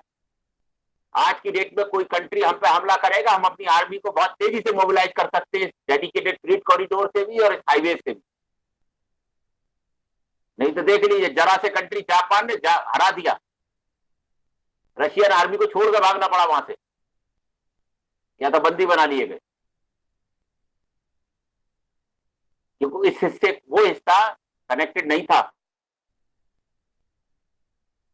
जापान के लिए वहां लॉजिस्टिक सप्लाई पहुंचाना बहुत आसान था। इसीलिए हमारे देश में नॉर्थ ईस्ट को बहुत तेजी से डेवलप किया जा रहा है, ताकि वहां बहुत तेजी से आर्मी को या सेना को मोबिलाइज किया जा सके जरूरत पड़ने पर।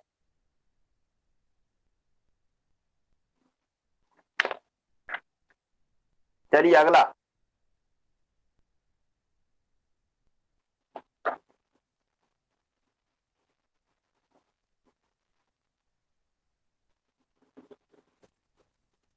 उन्नीस सौ 5 जार के लिए बड़ा मुश्किल चुका है, और घरेलू मोर्चे पे तो बहुत आफत आई हुई है। घरेलू मोर्चे पे सारा मजदूर वर्ग, उद्योगपति और जार से नाराज है। वो चाहते हैं रिप्रेजेंटेटिव बॉडी, वो चाहते हैं हमारी बात सुनी जाए, सुनने वाला कोई है ही नहीं। काम के घंटे कम किए जाएं, मजदूरी बढ़ाई जाए, कोई जवाब नहीं। तो रशिया में प्रॉब्लम तो आएंगी। चलिए, कितनी देर हो गई भाई?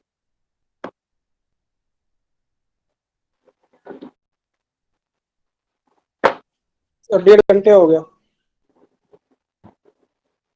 कैपेसिटी बची है सुनने की?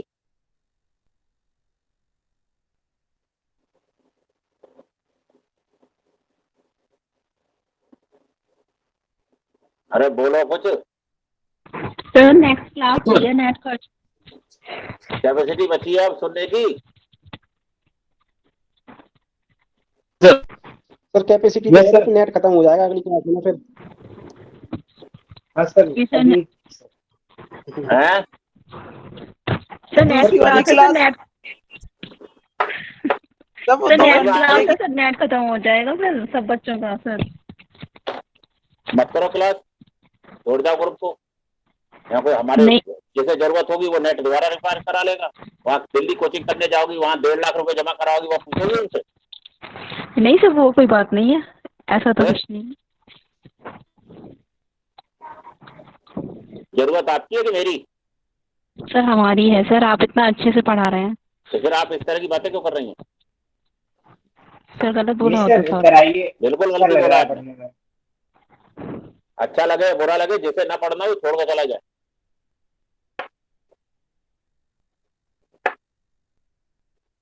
कभी भी छोड़ने के लिए स्वतंत्र है। मैंने सवाल ये किया ही नहीं था कि आपका नेट बचेगा या होगा। नेट अपना आप रिचार्ज करिए, आप इतना भी खर्चा नहीं उठा सकते फ्री में पढ़ने का। और कोई ऐसा नहीं है इस ग्रुप में जो इतना वेल टू डू ना हो। वो तो मौका पड़े के लोग गरीब हैं बस।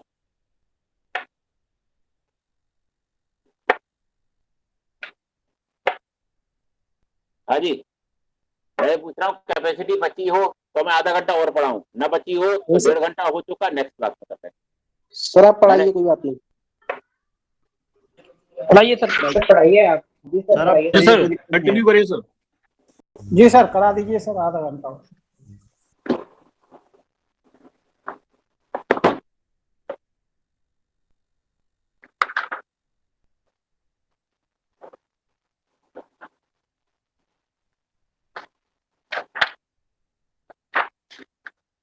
चलिए रूस में चलते हैं।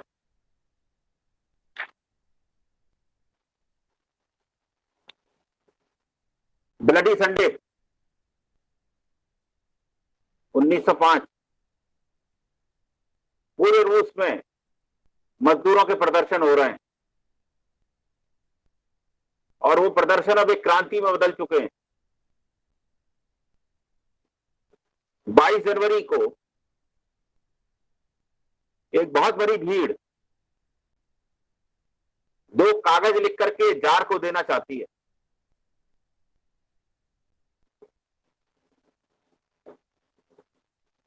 जार निकोलस सेकंड को।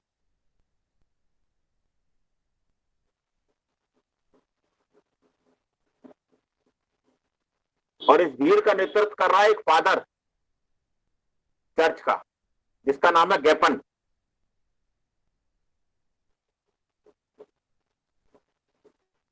ताज्जुब ये होता है कि जार की एक बहुत सीक्रेट पुलिस है, एक बहुत स्पेशल फोर्स है, जिनका नाम है कोजैक्स। एक मैं वीडियो भी शेयर करूंगा आपसे आजकल में ही, आपको दिखाऊंगा कोजैक्स का क्या रोल था। कोजैक्स ये बहुत ब्रूटल पुलिस फोर्स है। ये लाठीचार्ज करती है, बाद में फायरिंग शुरू कर देती है। सैकड़ों की संख्या में लोग मारे जाते हैं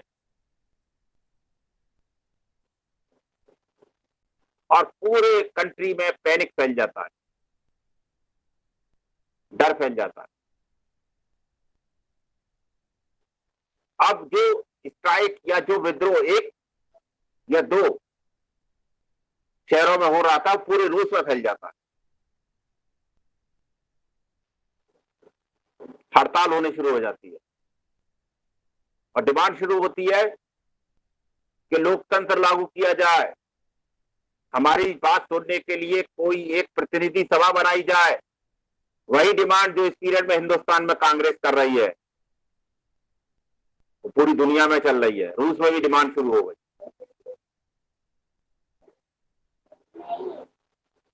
जो गरीब मजदूर किसान हैं,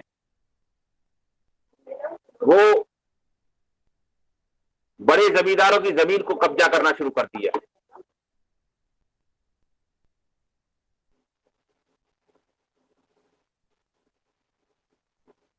सेना कहां कहां जाए, पुलिस कहां कहां जाए। बहुत सारे मजदूरों ने अपनी खेती की जमीन कब्जानी शुरू कर दी उन लोगों से जो कि जिनके पास बहुत सारी जमीन थी।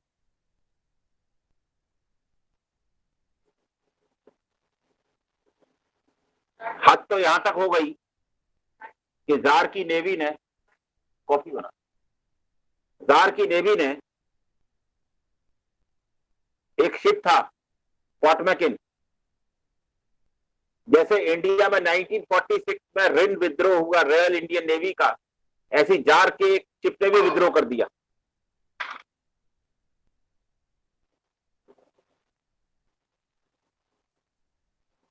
और पूरी दुनिया में के लिए एक नया शब्द आता है, एक नया शब्द जिसे आज भी लोग जो है जिसका सही अर्थ नहीं जानते। ये जो वर्कर्स थे, ये जो ट्रेड यूनियनिस्ट थे, ये जो सेलर्स थे, सेलर्स मतलब नाविक, इन्होंने ग्रुप बनाने शुरू किए, जैसे आप व्हाट्सएप ग्रुप बनाते हैं 10-10, 5-5, 20-20, 50-50, 100-100। उनमें रोज बहसें हुआ करती थी कि देश का सिस्टम कैसे है, रोज उसमें चर्चाएं हुआ करती थी, सुबह शाम दोपहर। और उन्हें एक नया नाम मिला जिसे पूरी दुनिया सोवियत के नाम से जान। रशियन लैंग्वेज में इसका मतलब होता है संघ, दैट इज कॉल्ड सोवियत। इन्हीं को सोवियत कहा जाए। और इन्हीं के नाम पर एक नया कंट्री जस्ट 12 साल बाद बन जाएगा 1917 में, that is called USSR, United socialist Soviet Republic. Republic भी है, बहुत सारी सोवियत को, सोवियत मतलब वही छोटी छोटी ग्रुप, यूनियन, टेलर्स की, मजदूरों की, हर एज ग्रुप की, महिलाओं की, पुरुषों की, बच्चों की, बूढ़ों की, और उन सबको यूनाइट किया गया, यूनाइटेड सोवियत सोशलिस्ट। सब सोशलिस्ट पैटर्न पर चल रहा है, ना कोई मालिक है ना कोई मजदूर है। और देश का राजा जार निकोलस 1917 में तो रहा ही नहीं, उसकी जगह इलेक्टेड हेड होगा, दैट इज रिपब्लिक।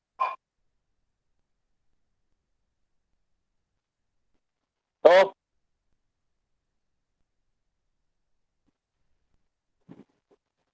सोवियत का मतलब होता है काउंसिल इन रशियन, जहां हर मैटर को डिबेट किया जा सकता है, पब्लिक मैटर। काम के घंटे कितने होंगे, मजदूरी कितनी मिलेगी, कौन सी तारीख को मिलेगी, एक गिलास पानी होता है, कितनी तारीख को मिलेगी, मजदूरों का मालिकों में शामिल होगा शेयर के नहीं, या मजदूरी केवल मजदूरी करते रहेंगे। अरे भाई, एक्टर केवल तनख्वाह लेके चला जाएगा या फिल्म में हिस्सा भी लेगा, साउथ इंडियन मूवीज की तरह। आपको पता है RRR जो मूवी बनी है, इसमें जो एक्टर्स हैं जूनियर NTR और रामचरण, रामचरण बेसिकली चिरंजीव का लड़का है। साउथ इंडियन एक्टर्स की फिल्म में हिस्सेदारी होती है प्रॉफिट में। ये नहीं कि 1 या 2 करोड़ 4 करोड़ लेके चल दिए, नो, कितना प्रॉफिट होगा उसका सर्टेन परसेंटेज हमें मिलेगा।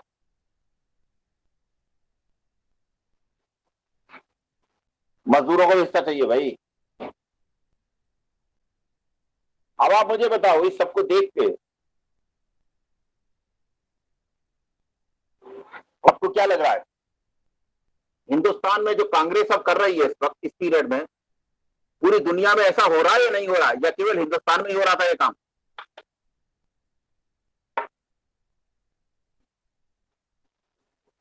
पूरी बोलो दुनिया भाई। में ही हो रहा है, हैं? पूरी दुनिया में ही हो रहा है, रशिया में हो रहा है, इंडिया में। तो आपको इंडियन हिस्ट्री और वर्ल्ड हिस्ट्री साथ साथ पढ़नी चाहिए, या एक साथ अलग अलग पढ़नी चाहिए, या वर्ल्ड हिस्ट्री पढ़नी नहीं चाहिए, केवल इंडियन हिस्ट्री पढ़कर जयराम जी की कर लेनी चाहिए? नहीं सर सर, साथ साथ ज्यादा बेहतर है। हैं? साथ साथ तो ज्यादा बेहतर तरीके से समझ में आएगी, कनेक्ट कर पाएंगे एक पॉइंट से दूसरे पॉइंट पे। सर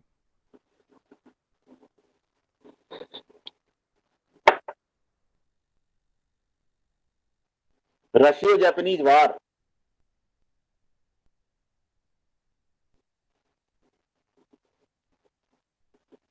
जापान से हार गया, वो भी यूरोप की एक महाशक्ति। England, France, Germany, Belgium, Netherland, Moscow, ये तो दुनिया की कैपिटल हुआ करती थी। अफ्रीका, एशिया, साउथ अमेरिका को कॉलोनाइज किया इन्होंने, ऑस्ट्रेलिया को कॉलोनाइज किया, सारे स्रोत अपने फेवर में कर लिए, सारे नियम कायदे अपने फेवर के बना लिए। अब जापान का एक छोटा सा कंट्री इतना उठ गया कि उसने रशिया को हरा दिया। तो जो वेस्ट की अदर पावर्स थी, यूएस हो चाहे इंग्लैंड हो चाहे जर्मनी हो, वो रूस की तरफ बड़ा शक की निगाह से देखने लगे। बोले यार ये जार जो है कुछ समझ में नहीं आया इसका मामला, बताओ कैसा लीडर है, जापान से हार गया रशिया। तो उन्हें लगा कि ये आदमी अब भरोसे की गाड़ी है नहीं, रशिया भी और उसका लीडर भी।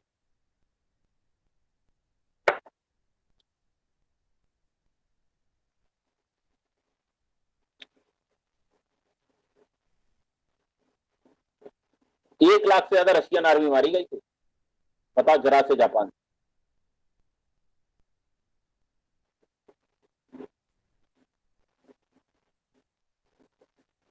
और रूस से भी ज्यादा प्रतिष्ठा गिरी राजशाही। वही स्थिति है जो श्रीलंका में राजपक्षे परिवार की हो चुकी है। शायद मैं आज या कल में अखबार में पढ़ रहा था कि उनका भाई जो पद से हटने को तैयार नहीं है। क्या मैटर है भाई ये? वहां लोग चिल्ला रहे हैं इस्तीफा दो इस्तीफा दो, कोई पद ही नहीं छोड़ रहा उनमें से।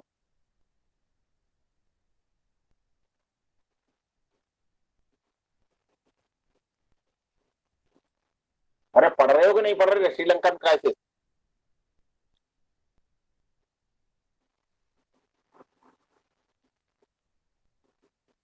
है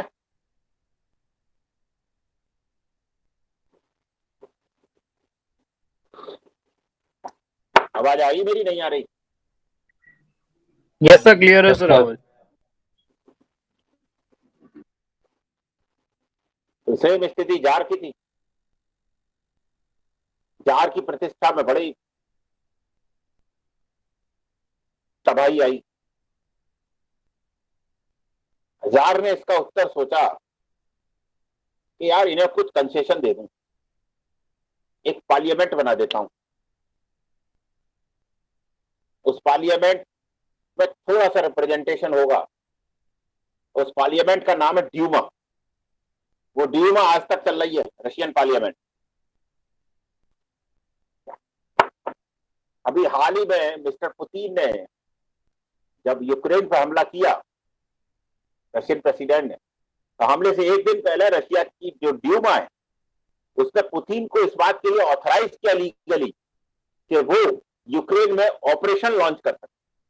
अभी भी रशिया ने इसे वॉर का दर्जा नहीं दिया है। आज 65-67 दिन हो गए वॉर पूरी दुनिया वॉर कह रही है, रशिया आज भी ऑपरेशन ही कहता है। उसमें उसकी आर्मी लगभग 30 लाख की आर्मी में से केवल 2 लाख की आर्मी इन्वॉल्व है यूक्रेन में। रेड आर्मी अगर टूट पड़ेगी, रेड आर्मी ने तो जर्मनी तबाह कर दिया था। पूरी दुनिया में इनविंसिबल कही जाती है रेड आर्मी। 9 मई को है विक्ट्री डे परेड, आने वाली है। 1945 में 9 मई के दिन ही जर्मनी ने सरेंडर किया था रेड आर्मी के समक्ष। हिटलर ने 30 अप्रैल को सुसाइड कर लिया था। अभी ये जो 30 अप्रैल गई है, सेकेंड वर्ल्ड वॉर के 3 बड़े नायक और खलनायक अप्रैल के महीने में ही, मुसोलिनी, हिटलर और फ्रैंकलिन डी रूजवेल्ट जो अमेरिका के प्रेसिडेंट, तीनों की डेथ इसी पीरियड में हुई है एक साथ ही। एक को भीड़ ने पीट पीट के मार दिया, एक ने साइनाइड का कैप्सूल खा के खुद को गोली मार ली। और फ्रैंकलिन डी रूजवेल्ट अमेरिका के एकमात्र राष्ट्रपति जो 4 बार रहे।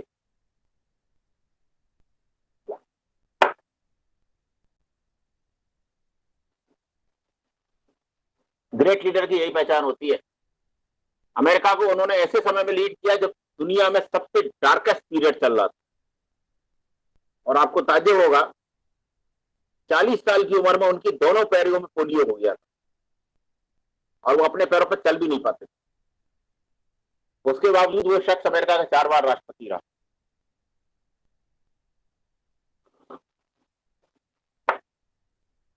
तो ड्यूमा तब से चल रही है। और ड्यूमा को कुछ कानून बनाने की शक्ति दे दी गई।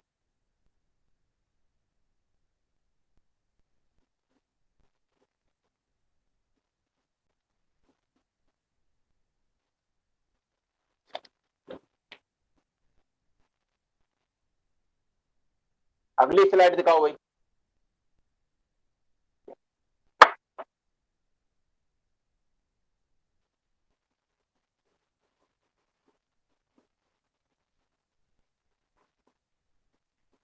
नहीं, ये नहीं।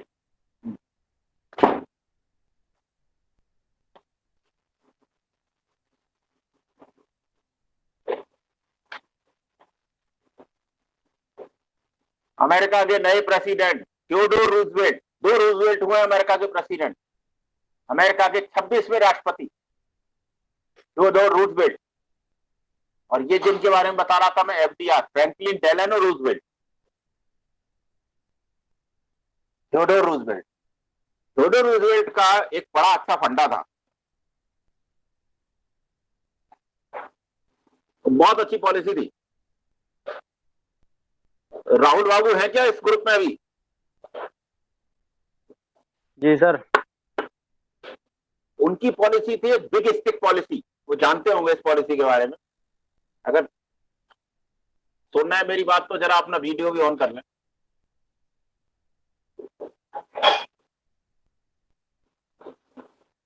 बिग स्टिक पॉलिसी कहती है बड़े डंडे की नीति।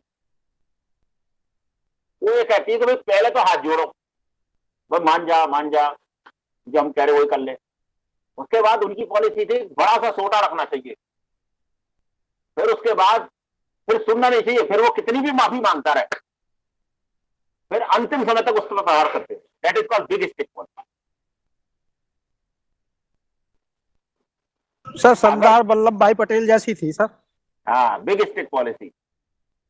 छेड़ोगे तो फिर छोड़ूंगा नहीं, अव्वल तो छेड़ो मत, मान जाओ, और नहीं है तो फिर थियोडोर रूजवेल्ट की यही पॉलिसी। इनकी पूरी नीति, अमेरिका के इतिहास जब पढ़ाया जाता है उसमें लिखा जाता है बिग स्टिक पॉलिसी, एक बड़ा सोटा लंबा वाला। बोले या तो इससे मान जाओ हाथ जोड़ने से, और नहीं इससे तो मान ही जाओगे। फिर मुझे ये नीति बड़ी पसंद आई जब से मैंने पढ़ी है। लगभग 20-22 साल पहले ये नीति मैंने पढ़ी, मुझे लगा अरे ये तो बड़ी कमाल की नीति है भाई। हमारे धर्म ग्रंथों में भी ये नीति दे रखी है। भगवान राम ने 3 दिन पूजा करी समुद्र की, माना ही ना। जो अग्निबाण चलाया सो ही मान गया। आप भी फॉलो करते हो इस स्थिति को? ये राहुल फॉलो करते होंगे शायद।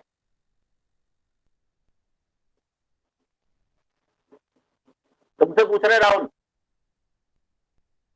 सर आपको क्या जरूरत पड़ती होगी? नहीं, मुझे क्या, मैं तो बता रहा हूं तुम्हें।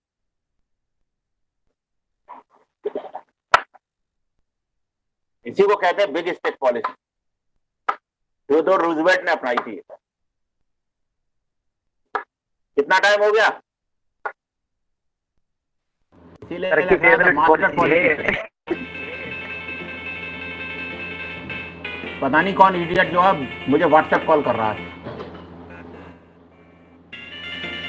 2 आवर हो गए।